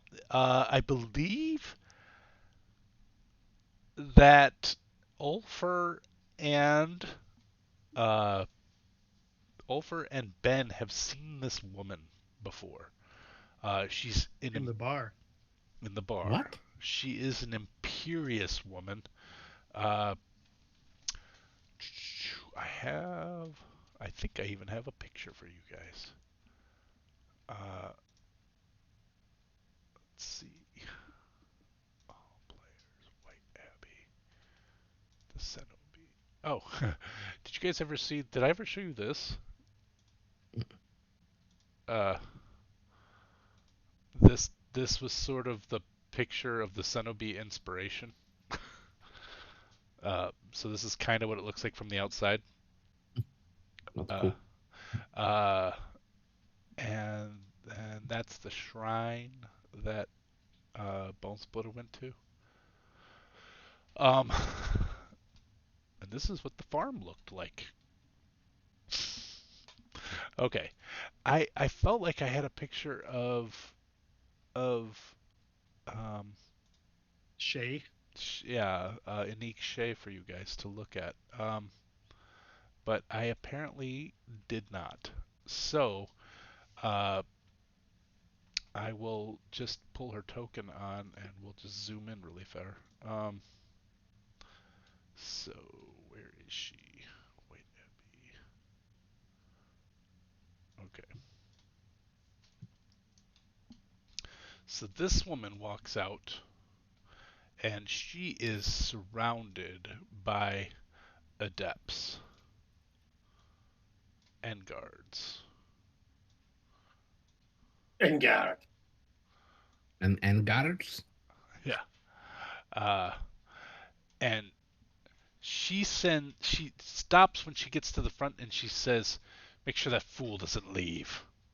And she sends this person out out the front gate. And then Uh-oh. she moves this direction with her guards, her entourage. So, and that's what you see. And she's just directing people. But meanwhile, a bucket brigade has begun, and you can hear her yelling about lost timelines and a shipment due.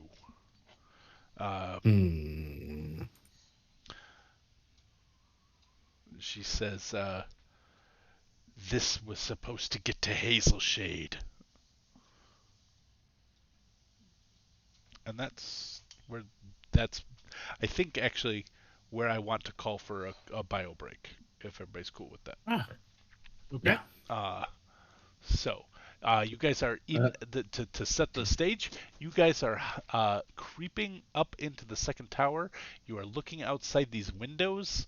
I know they look like doors, but they're windows. And you see this woman who is directing everybody to put this out, and she is furious at the loss, is what you're catching, and directing somebody to get the person that you saw with the large animal and like the I don't know what that's called, like the sledge. behind it, to get him back. That they can't lose. They can't afford to lose him. And we're going to take a 5-minute bio break, and we'll be back directly after. I'm gonna moot Kathy.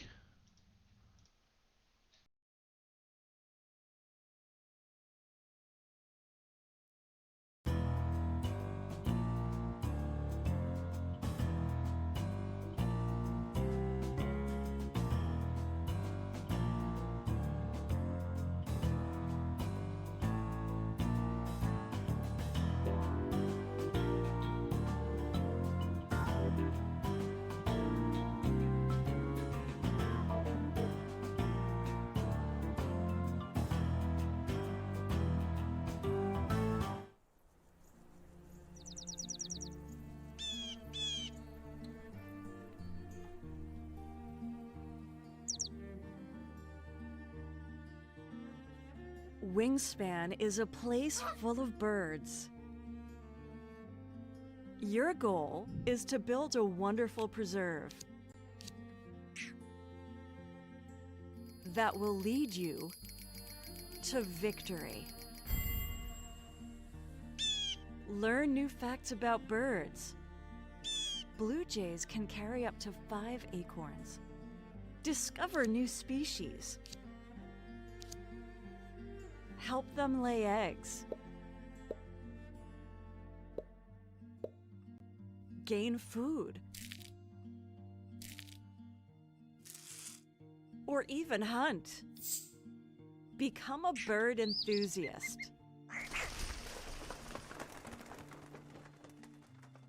Wingspan, a relaxing strategy game.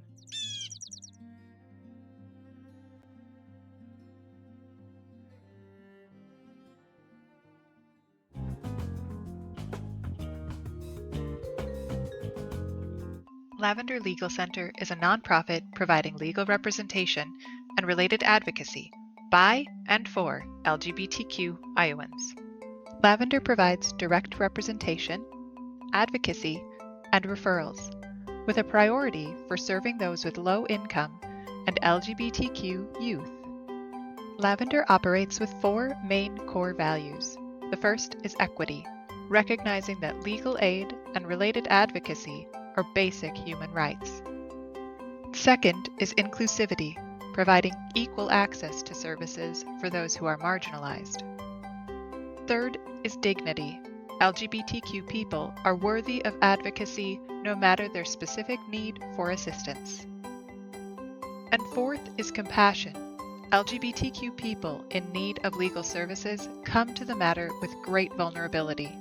To best serve those individuals and families, Lavender Legal Center must have concern and understanding for their sufferings. Your support of Lavender Legal Center helps further the mission to provide legal services, advocacy, and resources for the LGBTQ community. Together, we can build a more equitable, inclusive, dignified, and compassionate future.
Wingspan is a place full of birds. Your goal is to build a wonderful preserve that will lead you to victory. Learn new facts about birds. Blue jays can carry up to 5 acorns. Discover new species. Help them lay eggs. Gain food. Or even hunt. Become a bird enthusiast.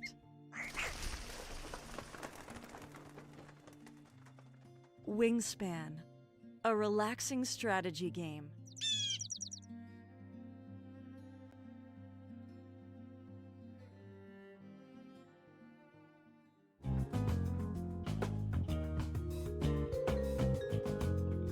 Lavender Legal Center is a nonprofit providing legal representation and related advocacy by and for LGBTQ Iowans. Lavender provides direct representation, advocacy, and referrals, with a priority for serving those with low income and LGBTQ youth. Lavender operates with 4 main core values. The first is equity, recognizing that legal aid and related advocacy are basic human rights. Second is inclusivity, providing equal access to services for those who are marginalized. Third is dignity. LGBTQ people are worthy of advocacy no matter their specific need for assistance. And fourth is compassion. LGBTQ people in need of legal services come to the matter with great vulnerability. To best serve those individuals and families, Lavender Legal Center must have concern and understanding for their sufferings. Your support of Lavender Legal Center helps further the mission to provide legal services, advocacy, and resources for the LGBTQ community. Together, we can build a more equitable, inclusive, dignified, and compassionate future.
Wingspan is a place full of birds.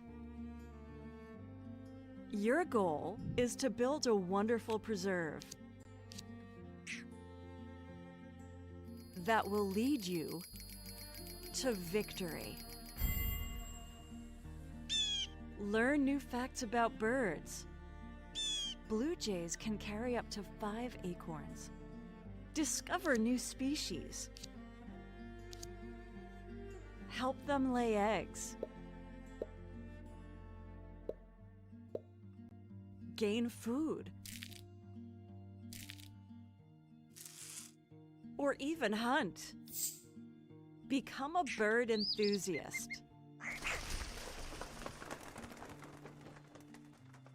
Wingspan, a relaxing strategy game.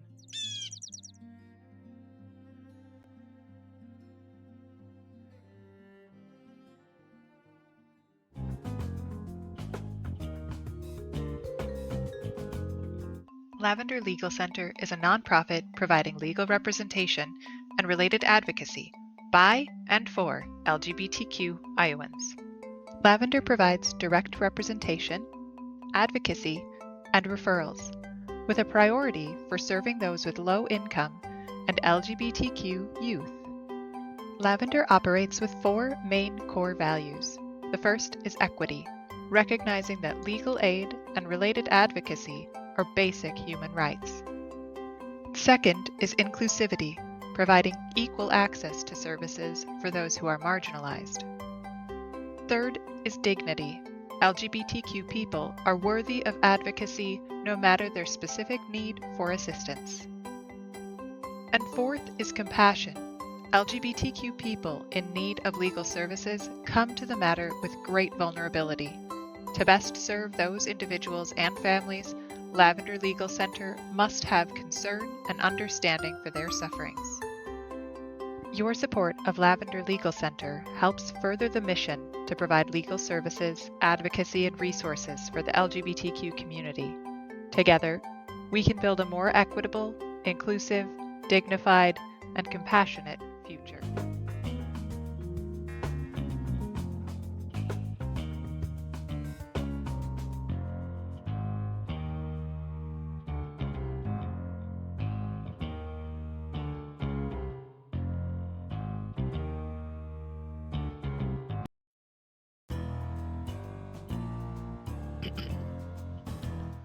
All right, we're back. So, there's been an explosion, and And it exploded. it exploded. I need to watch that movie again.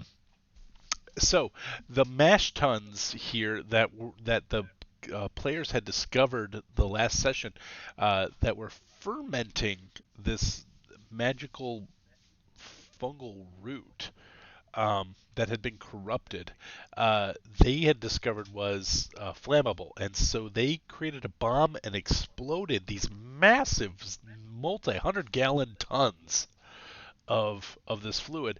It started with an explosion of the of like the composting of these roots, and it quickly just escalated to the point where the roof has been blown off both of these cylinders. These silos no longer have roofs; they're on fire.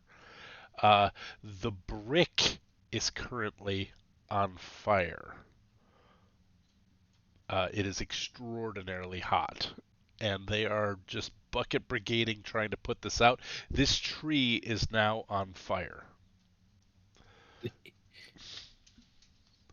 It's a pretty good fire. I gotta say.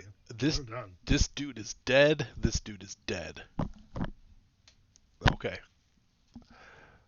So it is an enormous fire. I actually, for a fact, I should do this.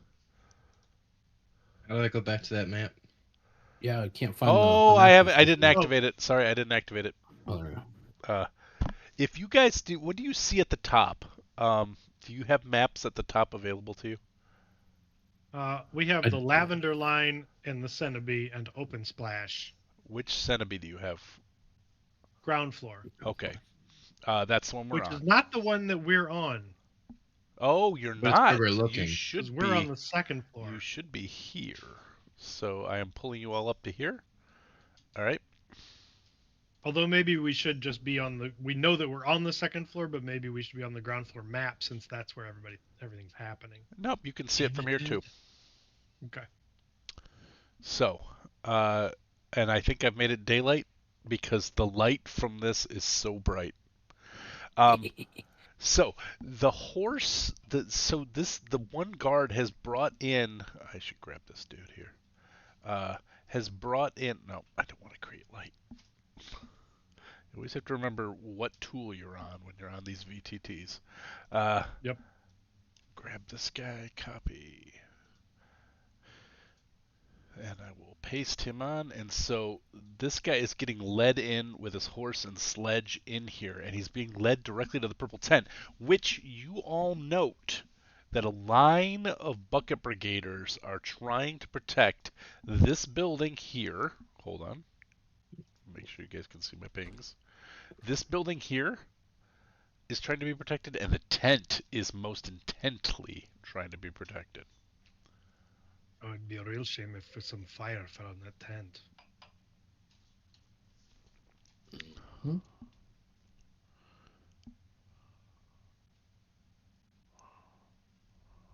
I don't have any way of making fire.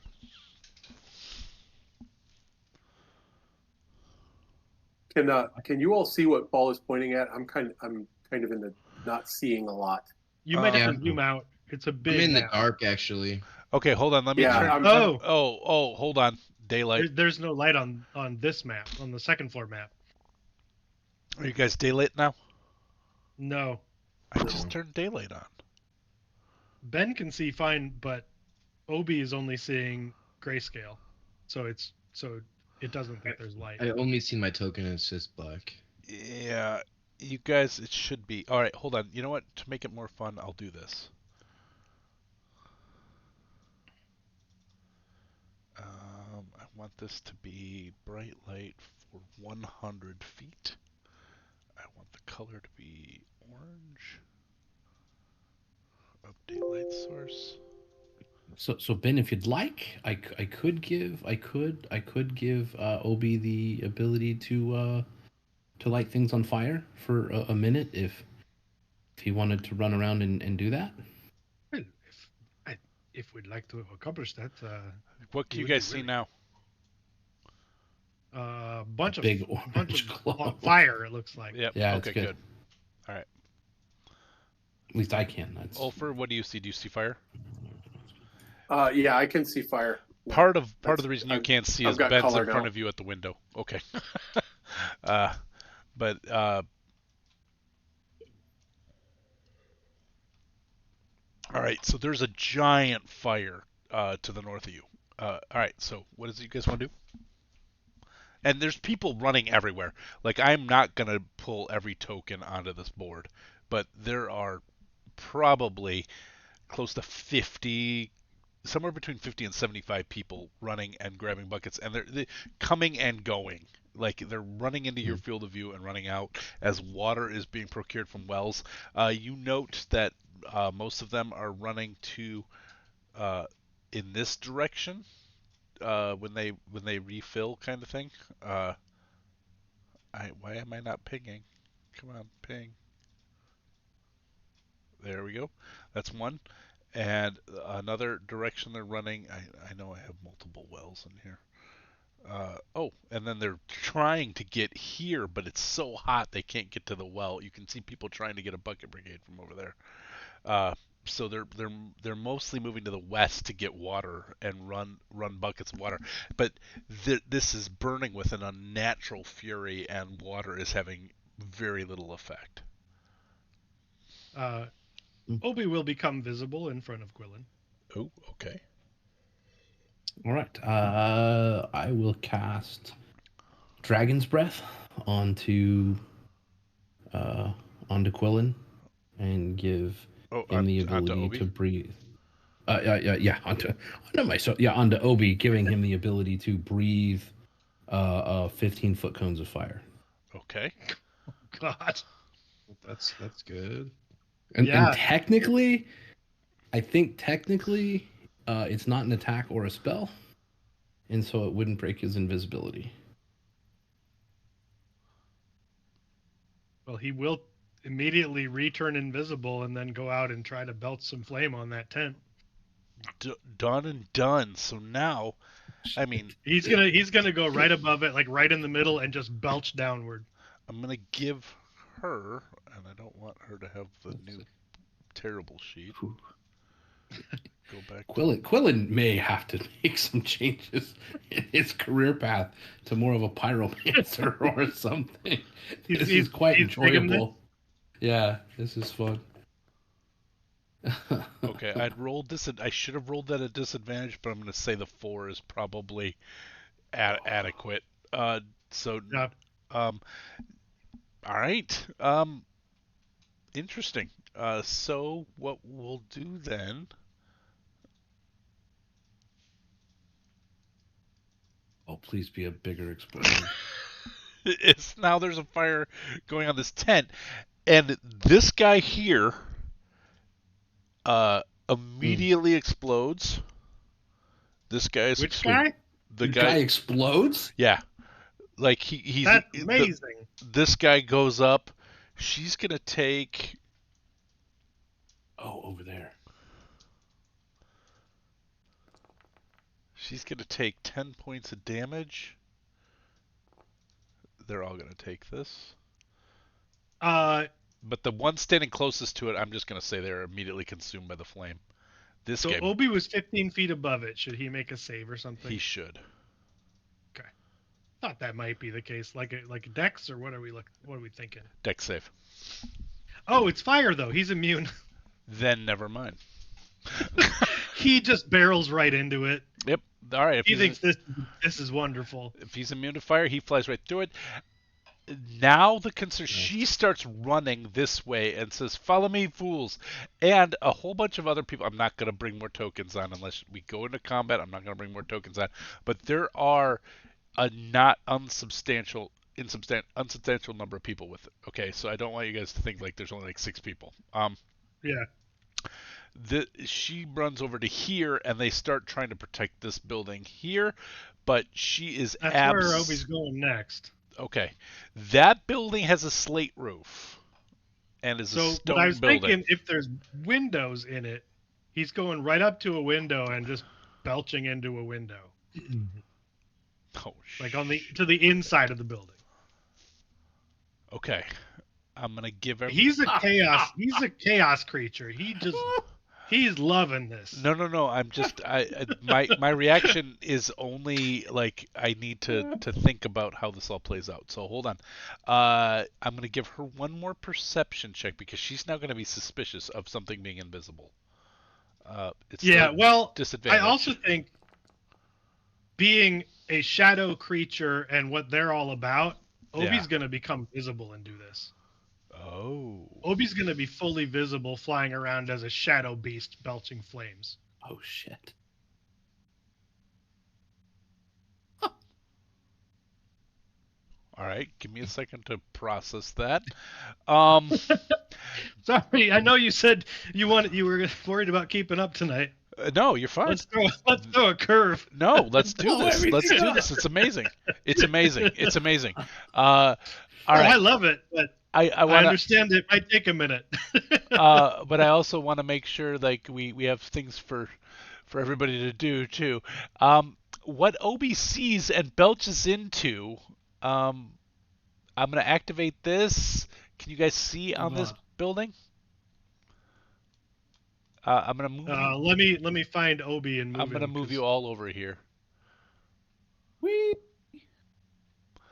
Okay. I don't see windows that he could see into, but yeah, oh, there are no windows. Just the doors. I should have actually. Yeah, this is a stone building with no windows. I'm sorry. Yeah. Right. Well, that does that. He's going to try to find a way in because he knows that they don't want it burn. And he wants to burn it. All of these doors are stone. There's no windows at all around this building. There are many stone doors. Well, he's not super strong. Are there any chimney stacks or anything like that? None. Weird. Well, now I really want to burn it. Yeah, right? Kidding.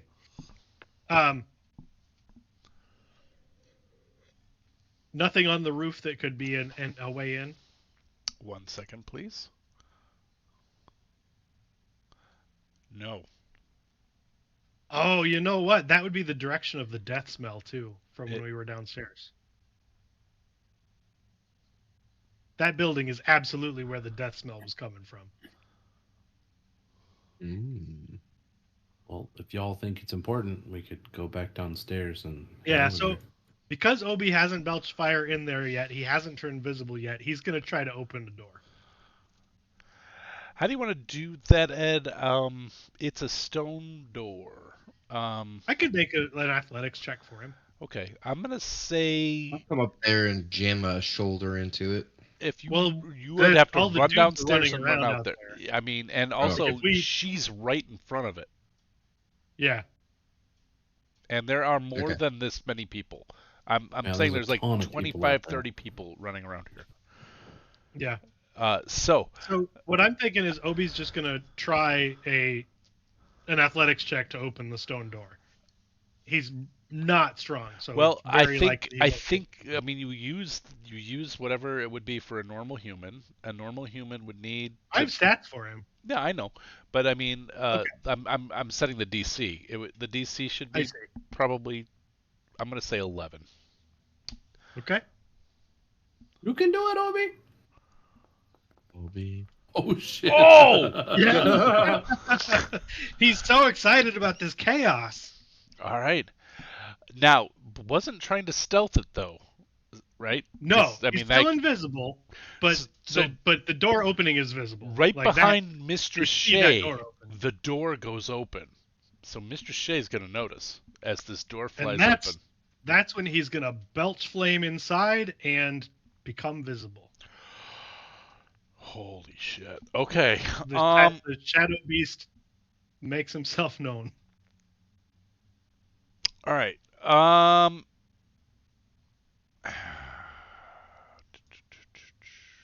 And he's gonna say in ancient primordial, dedicate this. All right. I'm gonna put you all in here so you can see it. I don't think I did grab Bones Flitter. Good. Okay. All right. You're not here. Okay. You guys are just in here so you can see. Yeah. All right. So he walks in here. There's not an adept. That's an accepted.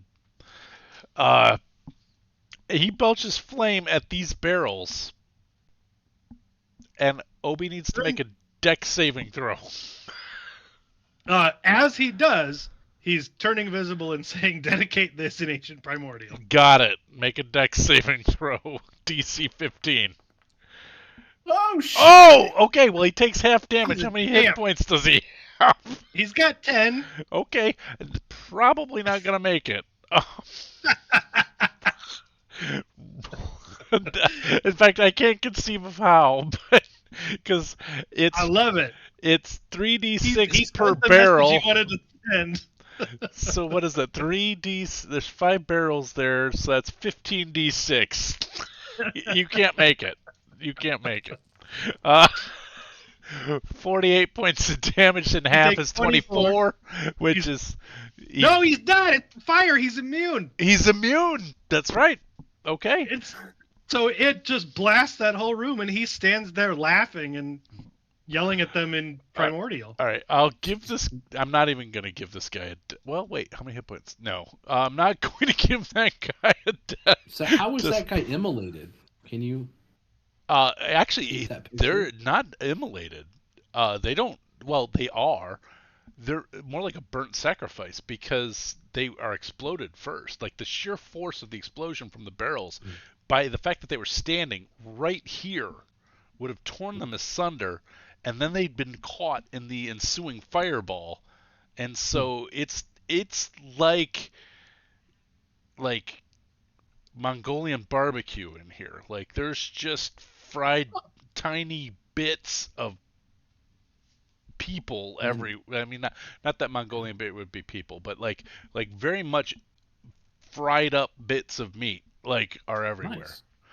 And then does any of that like vent outside and hit the people in front of the door?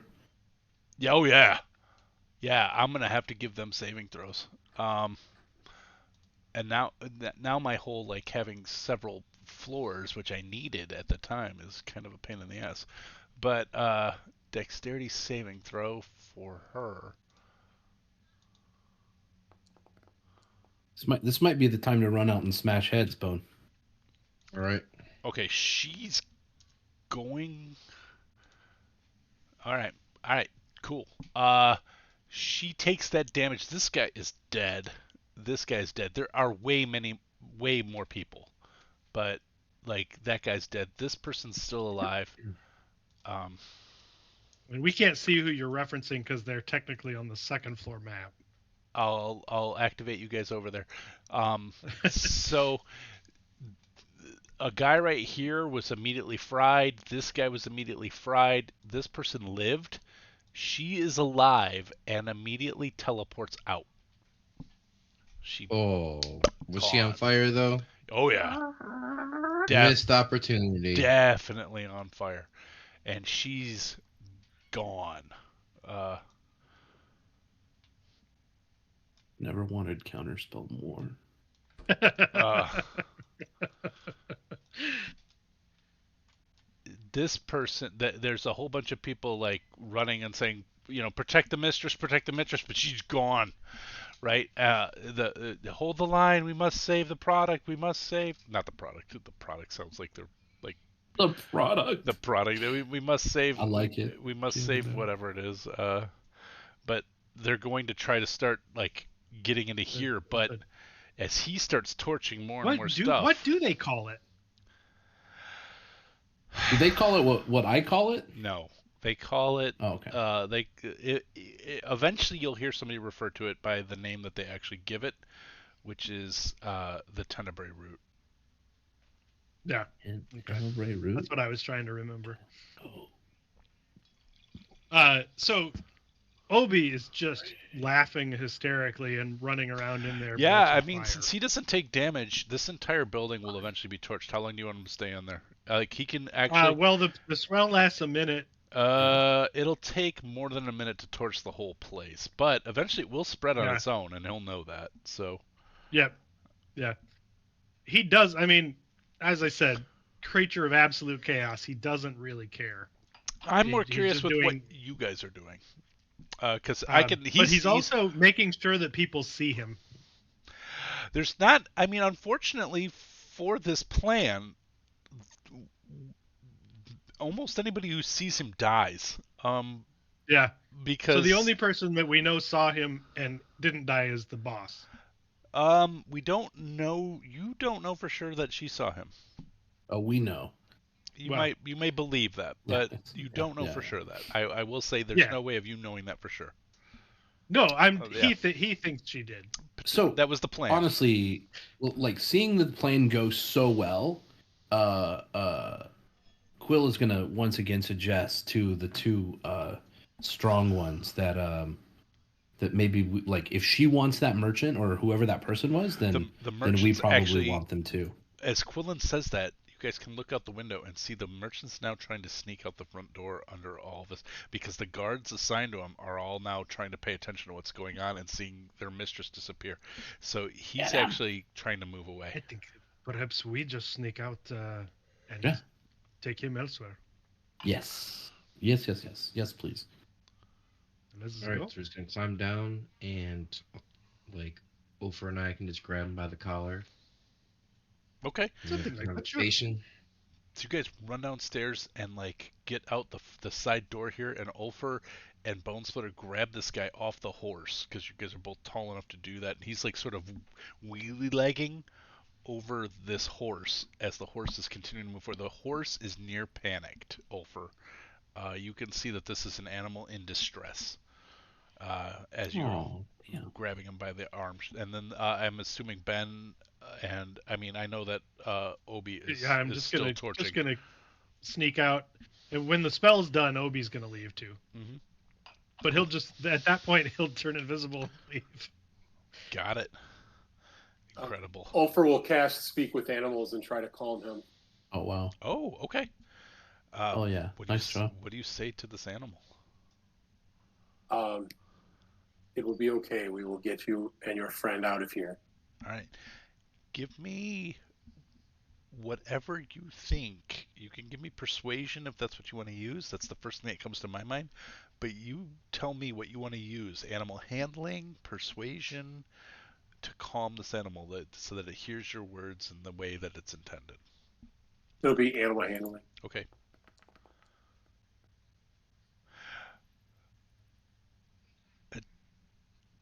I needed a little more. Do you want to use a reroll? I need a 12. Yeah.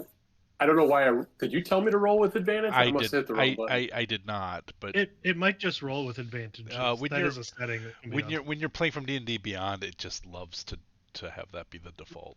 So God, I'm sorry. No, you're fine, because we can tell which one's the first roll. So I'll do it again, and all right, we'll use a roll. It didn't go. Hold on.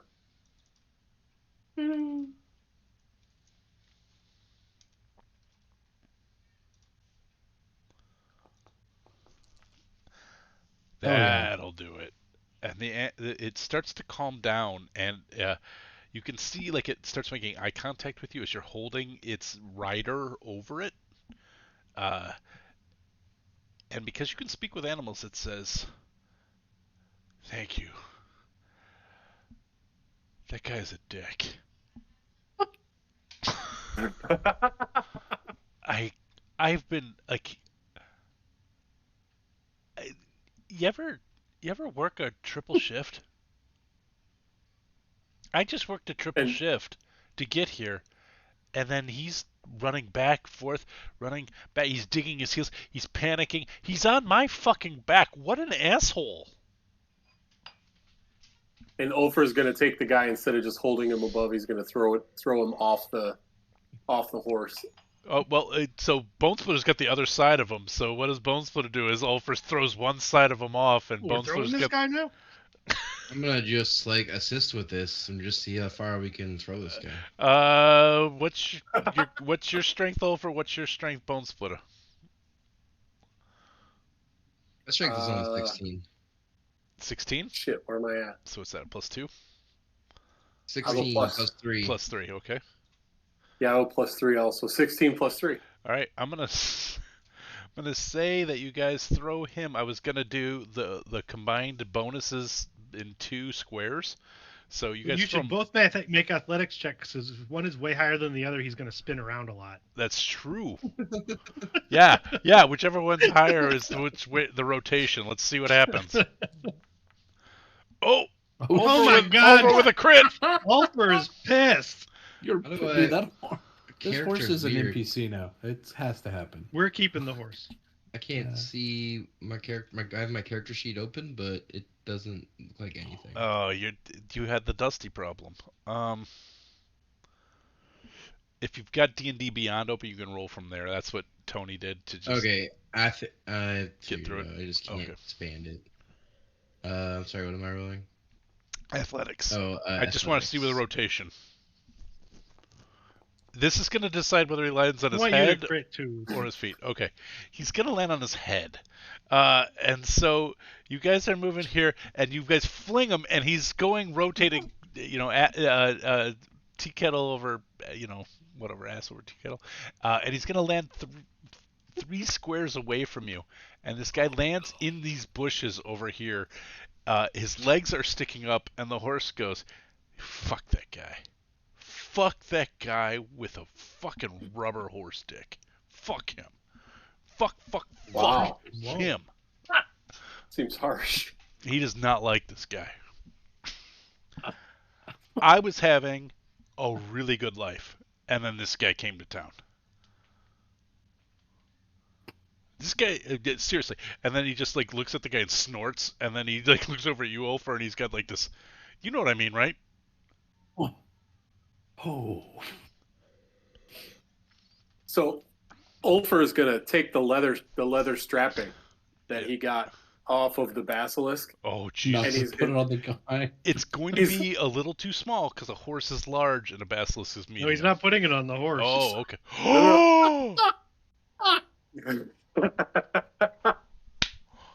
Okay.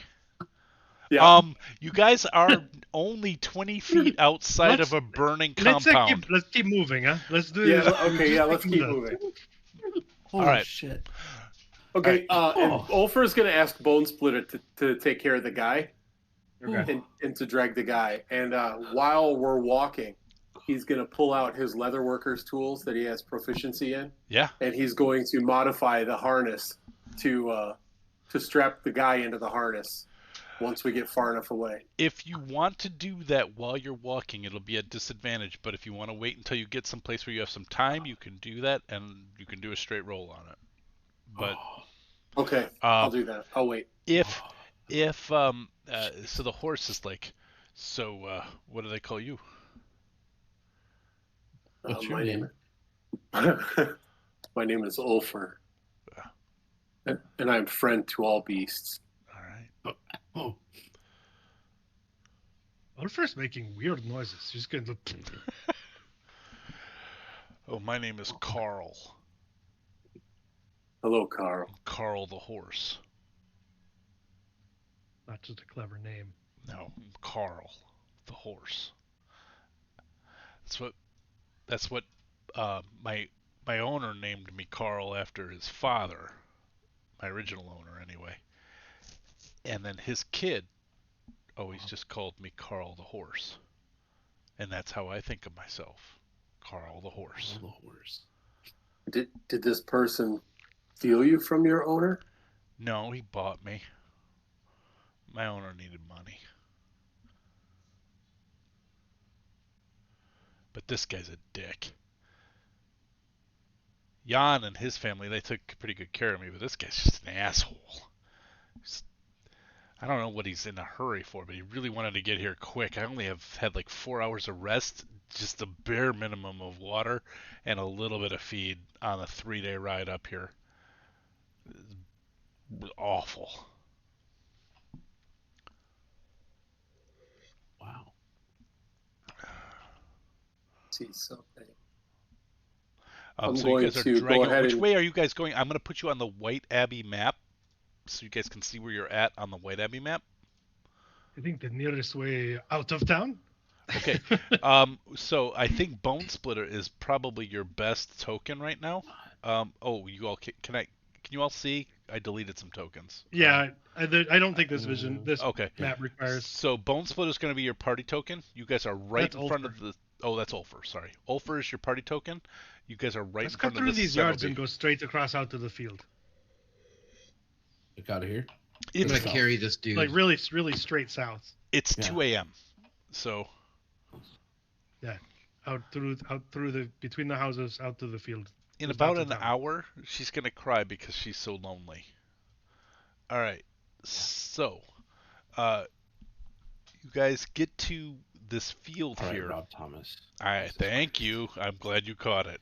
No, I got it. Yeah, I you wasn't gonna dignify it. but- Oh, come on now. It took a little I was bit waiting of to work make to the same get there. joke.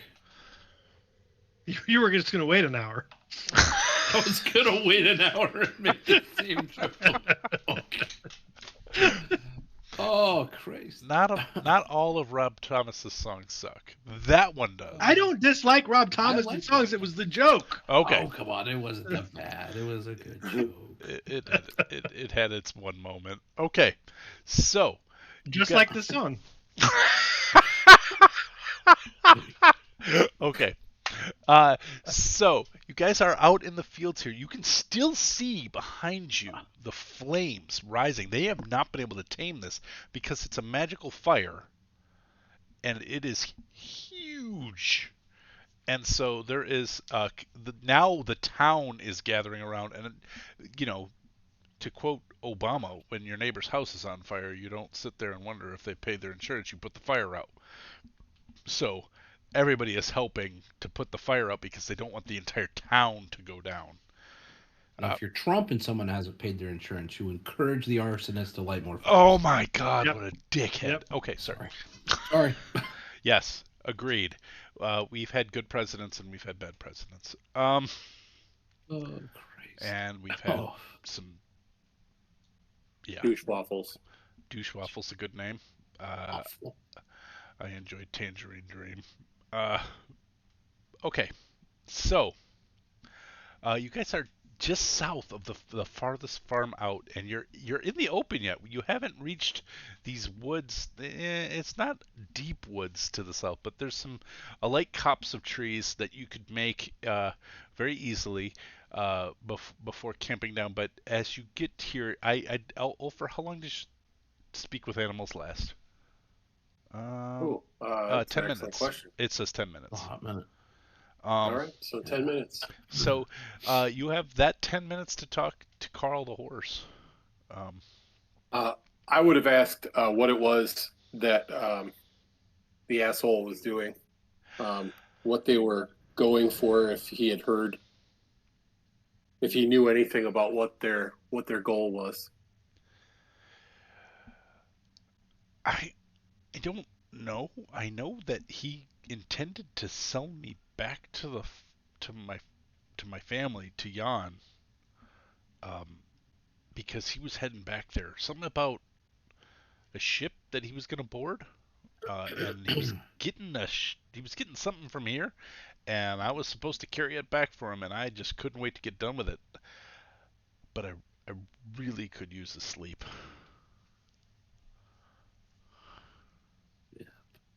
I'll ask the group too. Is there anything that we would like to know or see if Carl knows? Oh, and I'll introduce Carl to everybody too. Oh, this is Carl. Carl will give you a head nod, like a horsey head nod. Bone Splitter's like, are you still talking to that horse? I offer you a piece of cheese, except somebody ate it all. Horses can't eat cheese. We should ask Carl. If you could ask Carl if he could lead us back to the ship. Oh, yeah. I mean, we could also interrogate this guy, but Yeah, this guy if we is could get a actually rest, then he like could take us. terrified as he is in like he's definitely 100% a commoner, and he is in Bone Splitter's grip. So he's Yep, just I'm holding him. I'm like, I just slap him on the back, and I'm like, you wouldn't need us to interrogate you, would you, buddy? no, interrogation is 100% unnecessary. I am amenable to straightforward questions and answers. We could call it a Q&A. That would be All right, good. let's for see you what the to horse get says the first. Shadow Beast to come back. Oh. And what if what you say is not what the horse says? I'm gonna start taking off limbs. Oh yeah, these limbs. Yeah, no, I like these. I 100%. I'm good. Yeah. Oh No, my God. Right, best thing for everybody. I'm look, I'm a businessman. I am 100% interested in the art of the deal. Oh, What was your business here today? And I'm in the business of business. What was my business today? There was a shipment that I was told. Let me just give you a little context. Just so you don't think I'm a total asshole. I don't know what you've heard. You seem to be really angry with me, and I don't understand why. But I don't think that's a decision you get to make. no, I get that. I get that. And this guy's working on some kind of weird harness thing, and it's making me nervous. So You should be. Listen, if you were nice to the horse, you have nothing to worry about. make an insight check. Probably. Does he pee a little? Make a tinkle check. Just roll it from here, see if it goes. You find tinkle. It wasn't a 1. There's a quick look over at the horse, and that's all. That's all you pick up. He sure, yeah, no, I'm not the kind of person who would mistreat an animal. And then you hear Ulfra hears Carl go, bullshit, bullshit. And so The horse seemed to get really upset when you said that. yeah, that's weird. Horses don't That's weird. speak common. Anyway, I was here to pick up a shipment that, and I'm going to be 100% transparent and lean into the fact that I suspect you're all people, of rational, commerce-based decision making. I think you should disabuse yourself of that assumption. Okay, Wanting but to abuse himself? Hey, if the shoe fits. it's been a long ride. Anyway, Sir, you're talking to a mouse, shadow creatures, a former slave, and someone who was literally raised by wolves. I'm just a point of order. Technically, a rat person. A rat person. Wait, which one was I in that? You weren't raised by wolves? Was it the wolf? I don't need to interrupt. that- If you guys are having a moment, I'll just sit. No, that's good. I don't think I'm sorry, you- Carl. Did you say you'd like a finger for that lie? Okay, it's not a lie. It's not a lie. It's not a lie. It's not a lie.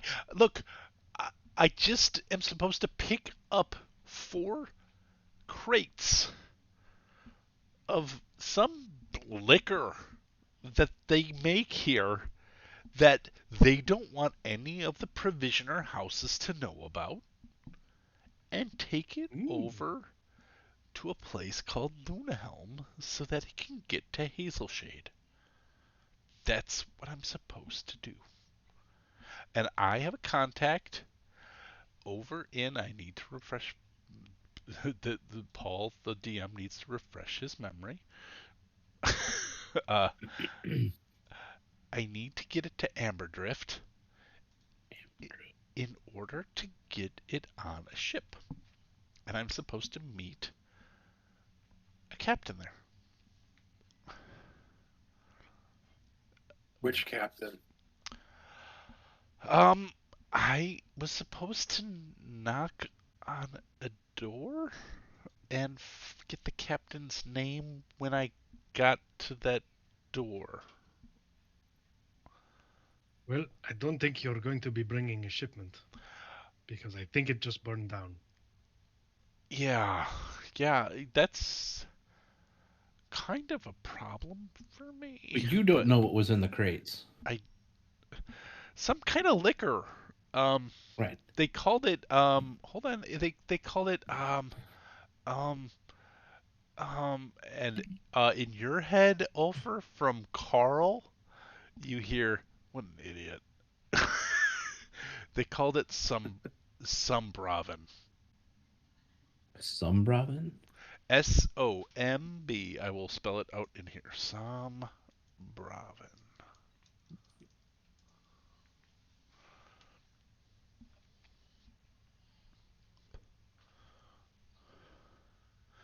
And he's like, I only know that because he said it 4 times on the way here, and now he's forgotten it.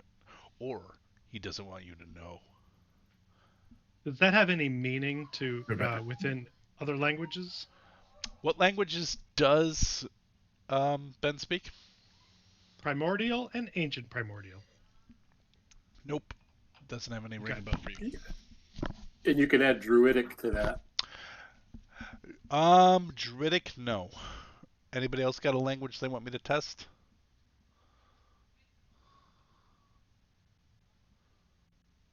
I can't hear you, Chris. I don't know if you're muted or. I am muted. Okay. Damn it, Kathy. I'm celestial, which is not even a thing, right? I think Or we is- did have a you were offered to change that to something in a previous game. I don't know what. did offer you to change that to something. And I think that you did at the time because you ended up knowing the language we needed. I can't Because it remember was what something it was that at made all. sense, but I don't remember what it was either. Was Let me it see if I did it on Quaylani? my D&D team. Maybe. Quaylani, I didn't decide was its own language, so I don't think so. Quaylani were the people who are the barbarians of the northern area that run the Knuckle Buster pits, for those who may or may not remember. Oh, they were the ones that were potentially invading. They were, yes, and for all you know, are invading currently to the north. We got the hell out of there. Yeah, that'd be terrible for those people that we care so deeply for. Yeah, no, none of you seem to give a shit, and that's fine. I like to believe that Cove is handling that problem right now. Cove? It's handling something. Cove is That's his handling hometown. something. No, Cove's hometown is underwater. Oh, Yeah. but I mean, he's handling been there something. for a while, long enough to get a relationship with some of the locals, Yeah, I did right? look, and I tried to. Didn't see that Percy was back online, so. Um. Uh. What would you have, Quill? For languages? It looks like Shane might be away. Okay. I can open his character sheet. I am looking for. language. A language. Let's see. Nope, he does not have it. So, nope, As far as we know, it's just a name. it's just a name. Yep. Mm. So, I'm sorry, we left off with, and actually right now only Ulfer is hearing that. So, Ulfer heard from Carl like, no, it's called uh, it's called Sambraven. Oh, And I thought the guy said it, and then Carl made fun of him for not remembering it right away. But no, he never said it. And so only Carl has said it. right, only Carl has said it, and only Okay. Ulfer has heard it. Sorry. Okay. Sorry, I'll clarify. Because he still is. You, if you want, you can maybe anybody who would like to can make an insight check because it he does maybe he's saying I can't remember. When Ulfer hears it, he'll say, "Do you mean Sombraven?" Ooh, okay. Ben, it doesn't. Yeah, he's just going to call him You on it don't. because he can hear the horse talking. Ben doesn't pick up on anything off of the look on this dude's face. Uh, Carl will say, or no, then when Ulfer says that, the look, I don't need insight checks. The look is like sweaty. Eyes get a little bulgy, a little wide, and he goes, yeah. You know it then. Are you a dealer? Are you a provisioner? Are you with Ilixruff? And you guys have heard of Ilixruff and provisioners because of Ronan. Yeah, not exactly. Winston's character was an Ilixruff provisioner originally, who are kind of the mafia. Oh. Someone asks if you are a god, you say yes. I am not, but Carl has had some interesting things to say. Perhaps you should be a little more forthcoming with your answers. It's just hard to remember everything. I just trying to run. Um, so look, the thing you need to know. This is like, look, if I'll do you a solid. If you can get some of this Sombraven and get it to like here, look, this is what I can offer you. If you can get some of this Sombraven and you get it over to uh um oh gosh, I gotta read to Neednot's Collective um at Hermos in Cloverdrum, uh they'll give you the name. Actually, let me restate that. You're gonna kill me if I tell you this wrong. Let me be really clear here. Don't bring it to Need Nots Collective, but get the name of the ship that's going to sail with you and that stuff from Amberdrift.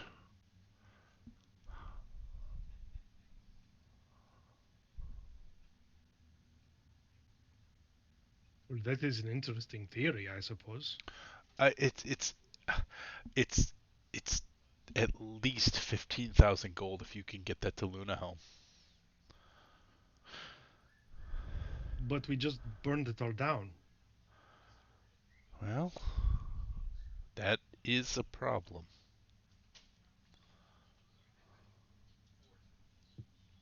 I just give him a little whack upside the head.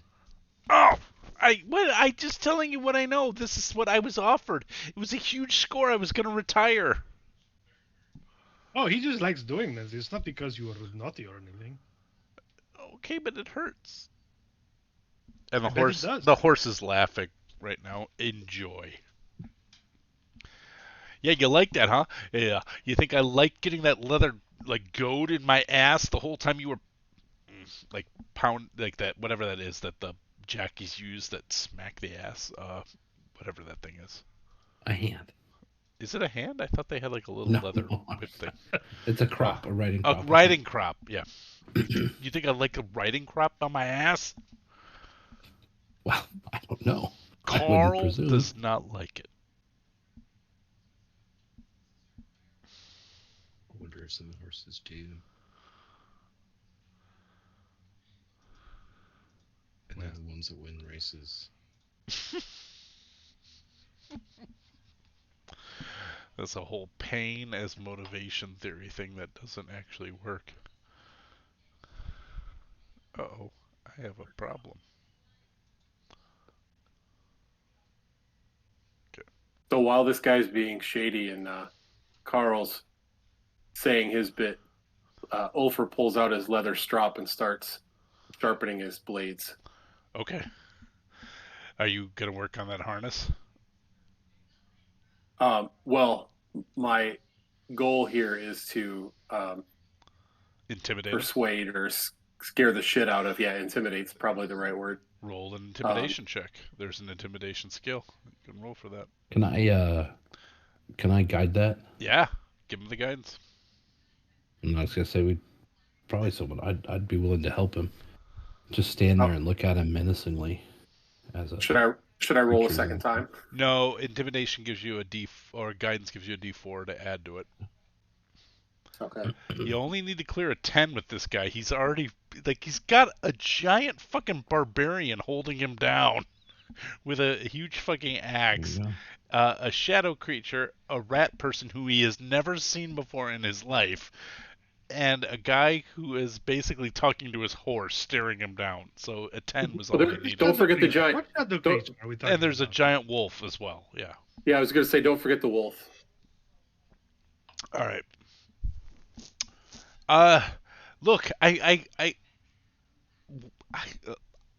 I'm willing to tell you whatever I know. What do you want to know? Ask me. I don't know much about it other than Sunbraven is popular in the Have you ever had West. No, I've seen what it does to people. I'm not gonna do that. What do you mean? What it does to people? They see visions. I don't want that. There's enough. What do you mean, see visions? Dark, Explain. creepy shit in the world without me seeing other stuff. The only. Oh, Ben's gonna warp some shadows when he says that, just a little bit. All right, everybody's intimidation check now has advantage. Anytime you want to intimidate him, because he's now scared shitless. The shadows are creeping up on him. He's got a lizard brain in full effect now. Okay, the wolf inches in closer and just starts to growl under his breath. And with the shadows I'm just gonna mold the shadows around the wolf a little bit. Yeah. Just make it look extra creepy. I'm thinking like the wolves in the Rankin and Bass Hobbit. Yeah. It's all like the flames, and they get bigger and bigger and bigger, and so he's it's kind of like this. It's kind of like this. Like people who can't see in the dark can see in the dark when they drink it. You think they could if they didn't have eyes? I don't know that. Maybe. I don't know if I mentioned this, but that guard who had the blindfold, she had no eyes. What? What? I took a little peek. No eyes. You sure your creepy shadow thing didn't rip them out? Obi, did you see the eyes? No. I don't think so. Sucking my eyeballs out of sockets. Oh, Well, and she, the mistress in there mentioned that she works for somebody. Yes. Or that there was a, Yes, there's someone above that she is pays obeisance to. Yes, you did hear that. If you ask him about that, I don't know. I know that the Shea family for generations has produced textiles, and now they produce some Braven. Now they produce some Raven. And you were only getting the liquor, not anything else. No, no. I was only taking a small amount. It's very difficult. Uh, Particularly because elixir of the provisioners there appear to be aware, and uh, they don't they don't like things moving over the open seas without getting a cut. Hmm. Do you happen to know if this Sumbravin is flammable? I think it is. I really think it is. Yeah, he sort of looks We at, can hope. if Ben is saying that out loud, he just sort of nods and goes, "Well, I hadn't had a thought about it before, but now the evidence appears to be that it is. However, I, I I've only seen people drink it. This was my first time moving it. There's a group of Well, people you who, will. You could still potentially have it first time because you failed. yeah, it's true. There Um, are is there a people, way I can roll a die to you secretly? yeah. I How, believe on the public role here, if you click uh, private GM. No, I thought there was a way to roll to GM. Yeah, there is a private GM role. Well, it's Yes, private you GM, might not see it, Paul, because you're the GM, but right? we do. If you click the down arrow next to public role, you can make a private GM role. You can also do a blind GM role, which is then you don't see the result. oh, that's what I want. Thank you. Okay, I see the roll. Um,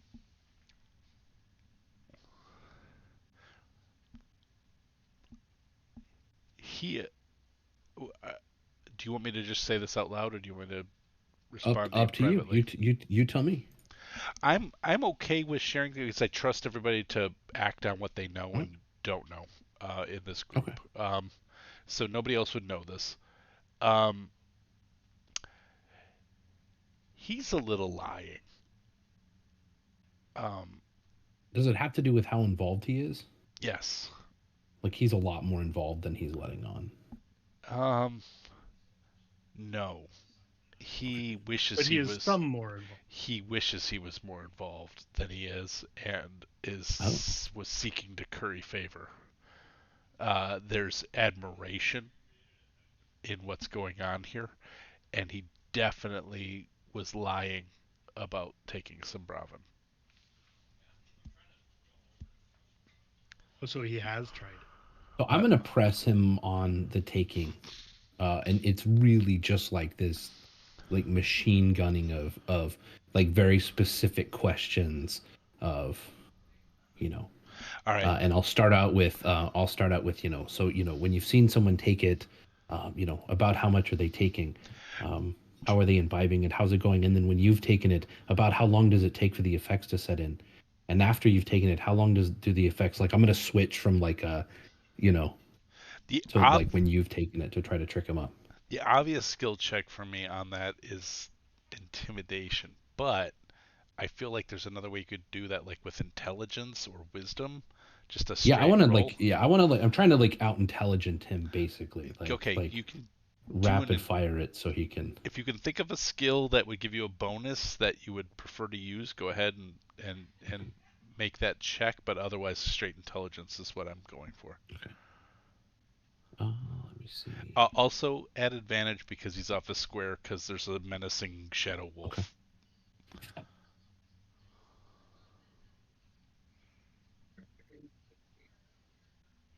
Where'd my dude go? There we go. I have to find it. And if I've had a moment, I'll guide myself before I lay into him Yeah, he here and can't see stop you what we get. or resist you doing guidance, nor will it make any difference. So you can take the minute to take guidance. Oh, and while we're standing here, Ulver is sharing a ration of vegetables with the horse. Oh, nice. Oh, this You guys horse I love courting over horses. loves there? you. You get a very much a well, Tony, you were an athlete. You get a like a an athlete bro vibe from him. Like you're you and I, we understand each other. You know, uh, we we we do this thing together now. So you have a connection with Carl that I will say gives you advantage Right. on We're animal not. We're handling. never getting rid of this. We're never getting rid of this horse. Animal Well, hand. until it dies, because it has a name. It has a name, and I Yeah, that's am. not. But That's not I do. But historically I have good to for us. say, we didn't give it a name, so that helps No, us. that's true. You didn't. All right. It's with when we name it, Paul kills it. Yeah. Look, I just know that there are pain points in a storyline. All right. And we also know that animals have very few hit points. It's true. Quillen, you have a 22 on your, and so you are going to confuse him. I'll give him a roll. No, it's not possible. He can't beat a 22. I'm not going to roll for no good reason. But he could roll a 1. Okay. Or you could roll a nat 20. He's a He commoner, should, though. he should get a benefit if he nat 20s it. I'll give him a benefit if he nat 20s it. But mostly I'm looking for the nat 1. Yeah. Close on the 20. Whoa. Okay. No, He put up a good fight. He is confused and rattled by your machine gun approach of questions. And eventually, like this.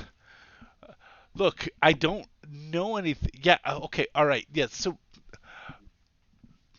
there's this like sense of belonging to like there's a connectivity that look, some people feel the sense that there's an underlying network of information that there's out there that you don't know until you. What I've heard is that when people drink sometimes when people drink it, they feel like they've connected into like an information sort of well, that they are into like this well of secrets, that everything that people want to keep hidden in the darkness, that the secrets that they never want to have see in the light, that you swim in those when you drink this enough. People sense that there's a flow of information that's not available otherwise. I don't know. I just is what I've heard. And what secrets did you find? I don't know. I've never drank it. Really? That seems suspect. That might cost a finger. Roll an intimidation check at advantage. You don't need to do that. I'm just going to remove one of his fingers. I crit. It's 27. As the knife goes down, do you cut it off, Bone Splitter? Oh yeah, I'm taking it. All right. So he's already telling us. He's already screaming out the secrets as Bone Splitter cuts his pinky finger off. And he's like, "All right, I drank it once. I was in Clover Drum, and I was over in the. I'm sorry, I need to check my notes again. I'm gonna get real close to him. I was in the Like, air modes. Uncomfortably close, and I'm going to say, they taste so much better when you give them, not when you take them through some drink. I just knew there was power in the secrets. Yes, and much more when someone gives them to you. And he sort of passes out a little bit. You can wake him up easily. I mean, he's a commoner. Yeah. And Ophir's just going to take one of the leather straps and just smack him across the face with it. Not enough to hurt him, just enough to wake him up. All right, he wakes back up. But he is at 2 hit points.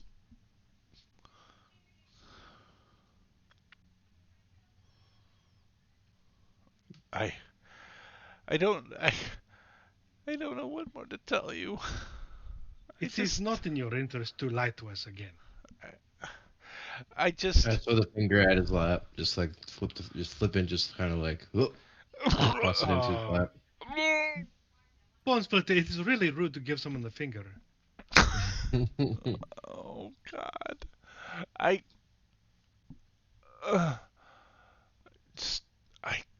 needed to make the money.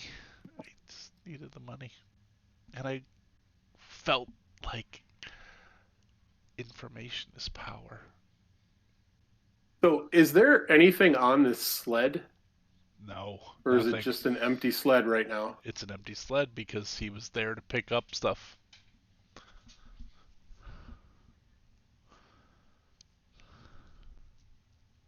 Well, we could try to get some of this stuff to move it and get his money, but we did just burn it all down.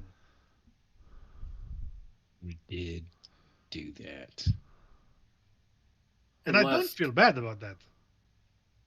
Unless our friend here, and I'm just gonna point one of my knives at the dipshit. Yep. And unless our friend here could tell us where we might be able to find some more, since he seems to have had experience with it. Need not had some, but that's who I was supposed to bring this to. I don't know if he has any others. I don't know if I'm. For all I know, this is the only place you can get it. We could have him come back tomorrow to pick some up. They would probably like it if you did, but their whole place might be burned down. I'm not sure. That would let us know if it's burned. And if they have some in reserve, it might let us get our hands on it. I've found that drugs are just bad for you, and probably did a good thing by eliminating the supply. I just want to make sure that the supply is stamped out. I agree on that. I don't want something that can let people get secrets that they haven't earned. Or make connections that they shouldn't make. I might earn another secret right now, and I start reaching for his hand just to mess with him. Oh God! Oh God! I told you everything I know.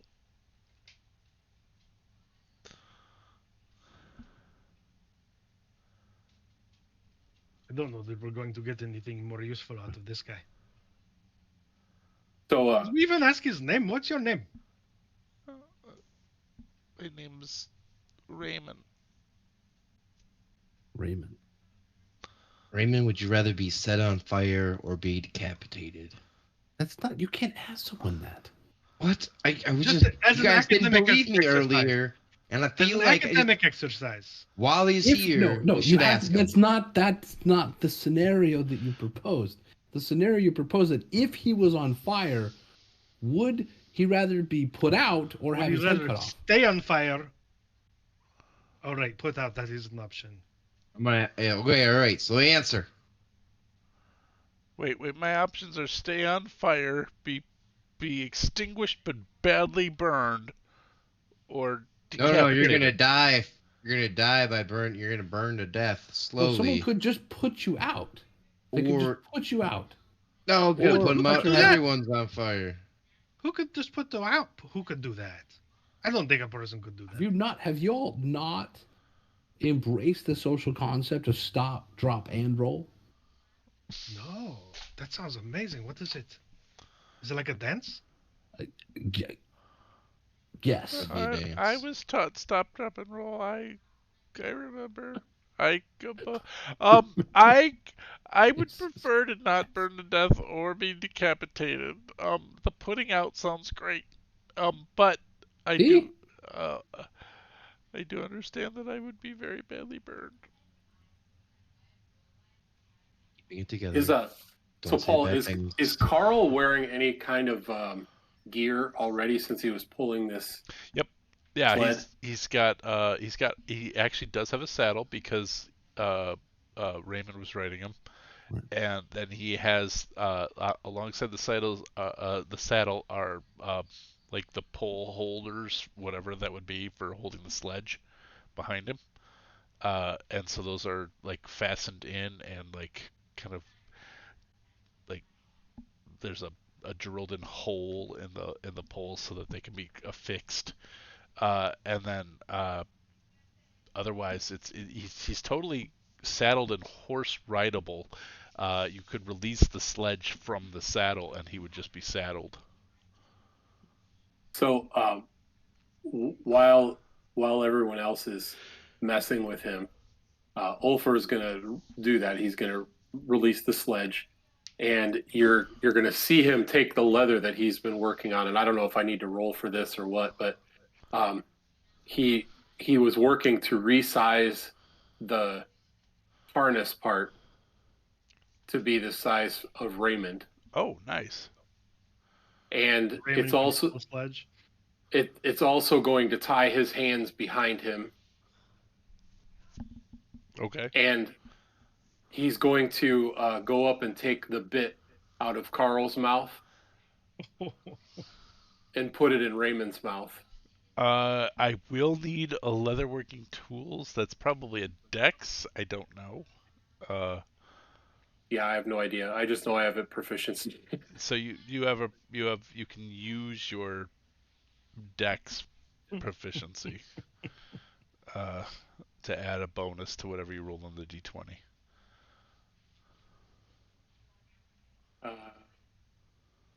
And to do it in this quick a time, I'm going to set a relatively higher DC. I'm going to say 13. Okay. Not impossible to do in the time that but you are really retrofitting something. But you did it. So it's not pretty. You wouldn't want to, sell this at some S&M trade show, but it is functional, and you have adapted the bit into this harness that I will remind you, along the neck had goads and barbs in it. So the bit is just to keep him quiet. Okay. So I've popped those off.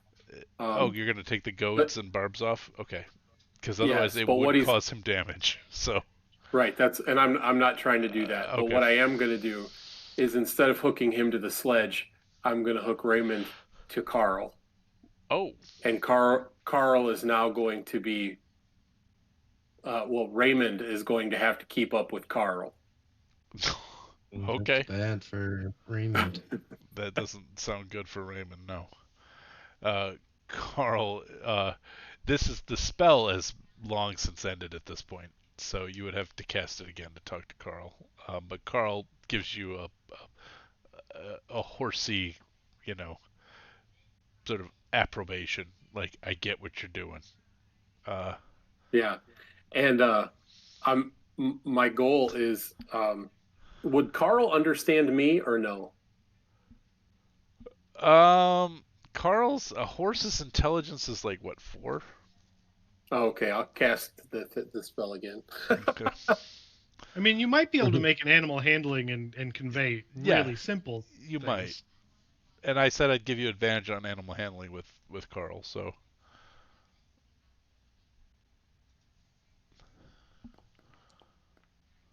Okay. Yeah. So the point here is, Carl is welcome to follow us or go wherever he'd like. But I encourage Carl to come along with us and to not let Raymond get away. This way, none of us have to worry about Raymond. He'll stick right with us because he has to. And he doesn't get to slow down either. Carl stamps the ground twice and shakes his head, yanking Raymond around, showing that he understands exactly what you're saying. Cool. I'm like, heck yes. Did you recast? Yeah. You Okay. did? So, Oh, no, I'm sorry. I just did the animal handling. Yeah, sorry. right. Oh, okay. Yeah. So he's going to follow you. He's going to follow Ulfer. He is fond of Ulfer. So, and he will be dragging Raymond with him as he follows Ulfer to where Ulfer wishes him to go. You should tell that horse to ride as fast as it can. See what he comes back with. And are we somewhere where we're going to be taking a long rest soon? Yeah, well, you are in a copse of woods just outside of White Abbey to the south. You could camp and try to take a long rest if you'd like. It is 2 in the Uh, morning. You yeah, so guys, I'm just you going to guys ask everyone fought else that. in this time that you've been awake. You dropped an egg off at a farmer. You talked to a priest. You had a bar encounter with the town rich person. You fought at her caps. You realized that the town rich person has started a cult in town. You went to her place. You wandered around and you joined her cult, quote unquote, fake joined her cult. Then you went down into their cellars, wandered around their cellars, started a fire, jumped out, and went outside. So just, it's been a pretty full day. I do want to. That's why I'm so tired. We need to talk about lack of productivity. So I just want to put into perspective. That's like it's been 4 sessions I think since you guys have slept. It's been a long day.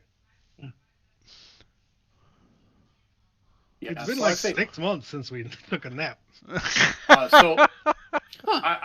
I'm going to say instead of that animal handling, I did cast Speak with Animals again because I have one more spell slot. Okay. I did cast Speak with Animals again, and I've explained to Carl that he's welcome to come with us and stay with us, or if he chooses, in the morning, he can make his way back home. But we would love it if he could show us where we need to go next. Well, it depends what we need to do. All right. We, Well, we have, don't really know what we're trying to accomplish. Ulfer dude, I feel like I owe you one, and if you need me to help you out with something, I'm with you. Especially if it's keeping an eye on this dickhead, I'm with you. And then eventually, though, I really would like to get back to Amberdrift and back to Jan and my people. I miss Little Jan. Kind of like to be Carl the horse for Little Jan some more. Then Ulfer is going to say to everyone, which might be a surprise because he hasn't taken the lead on much, but he's going to say, I feel that we need to do something to get rid of this scourge in the world. I think we should track down the place where he was going to deliver this stuff and do what we can to make sure we can put an end to this. And burn that one down too? If that's what it takes. I mean, burning this one down was pretty fun. I'm not going to lie. It was pretty fun. Okay. I have. In the meantime, we should take a little nap. I am going to give you all the benefits of a long rest. You may all level. Oh my. Oh, snap. And then we will pick up from you waking up in this copse of. It's not a woods. It's a small copse of woods. It's a good chunk outside of White Abbey. You would have to, walk about a quarter mile back in if you wanted to go back into White Abbey, or you could continue. You see that there's a road to your east that leads to Decathorn. I'm going to put you all on the map by month so that you can see what I'm talking about.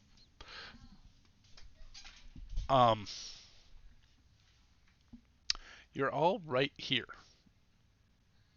Probably actually even closer to White Abbey. But you could move to the east and take the road to Decathorn and head to Cloverdrum and over to Amberdrift. You could head through the wilderness to Amberdrift if you wanted to help Carl the horse. Or if you want to go back into White Abbey and acquire some of this stuff, that also is available to you. But that's a decision for future intrepid party of adventurers, because I think we're going to get to the close here. We're getting close to Tony Pumpkin time in the Eastern Time Zone, and I think this is where we're going to wrap it for tonight. So, there was absolutely a lot of explosions and running and torturing and lots of interesting secrets were learned. the barbarian did not get to. Oh, the barbarian got to cut off a finger, I guess. So I mean, That's right. there were things for everybody. So, but hopefully you guys had fun. We are going to be back as a channel on Sunday for Sunday night for the first session of D3 Vault of the Drow, the actual real Vault of the Drow, as we complete the final AD&D module we're going to do, because I'm not doing Q1 because I read it and it sucks. So we're going to be doing something completely different for the tail end, but we will be finishing up the Loth Saga actually probably in the next, I would say, even though we play every 2 weeks, I would say we'll be done in about 5 months. So I'm excited about that because we've been playing this game since 2017. So that's cool. And then on next Monday, we will be back for Warbler Brothers, the Darkest Timeline. That's what I'm calling it, because it is. Because Steve has lost Debbie Gibson to some accountant dickhead. What? We went back in time, Shane. We went back in. Well, no, we went forward in time. We went forward in time, and Debbie Gibson is married to our brother Todd the accountant. Todd the accountant, who is played by Chris Jones. And all I did was make jokes about fucking his fiance, who's now my wife. Yep, and has been his wife, and he has 2 kids, one of whom is a tiefling. We don't know why. It's the Darkest Timeline. It's the Darkest Timeline. Anyway. So tune in for that. It's crazy cakes what's happening over in Warbler Brothers. So, and that is what is going on here on the channel. And then after that, next Sunday, we'll be back for Esper Genesis, which is also crazy cakes, and is just the best heist game ever. So, tune in for all of that stuff. Until then, roll some dice, play some games, give time and treasure to causes that are meaningful for you. Thanks so much for you guys playing tonight and for everybody hanging out with us tonight. Cheers.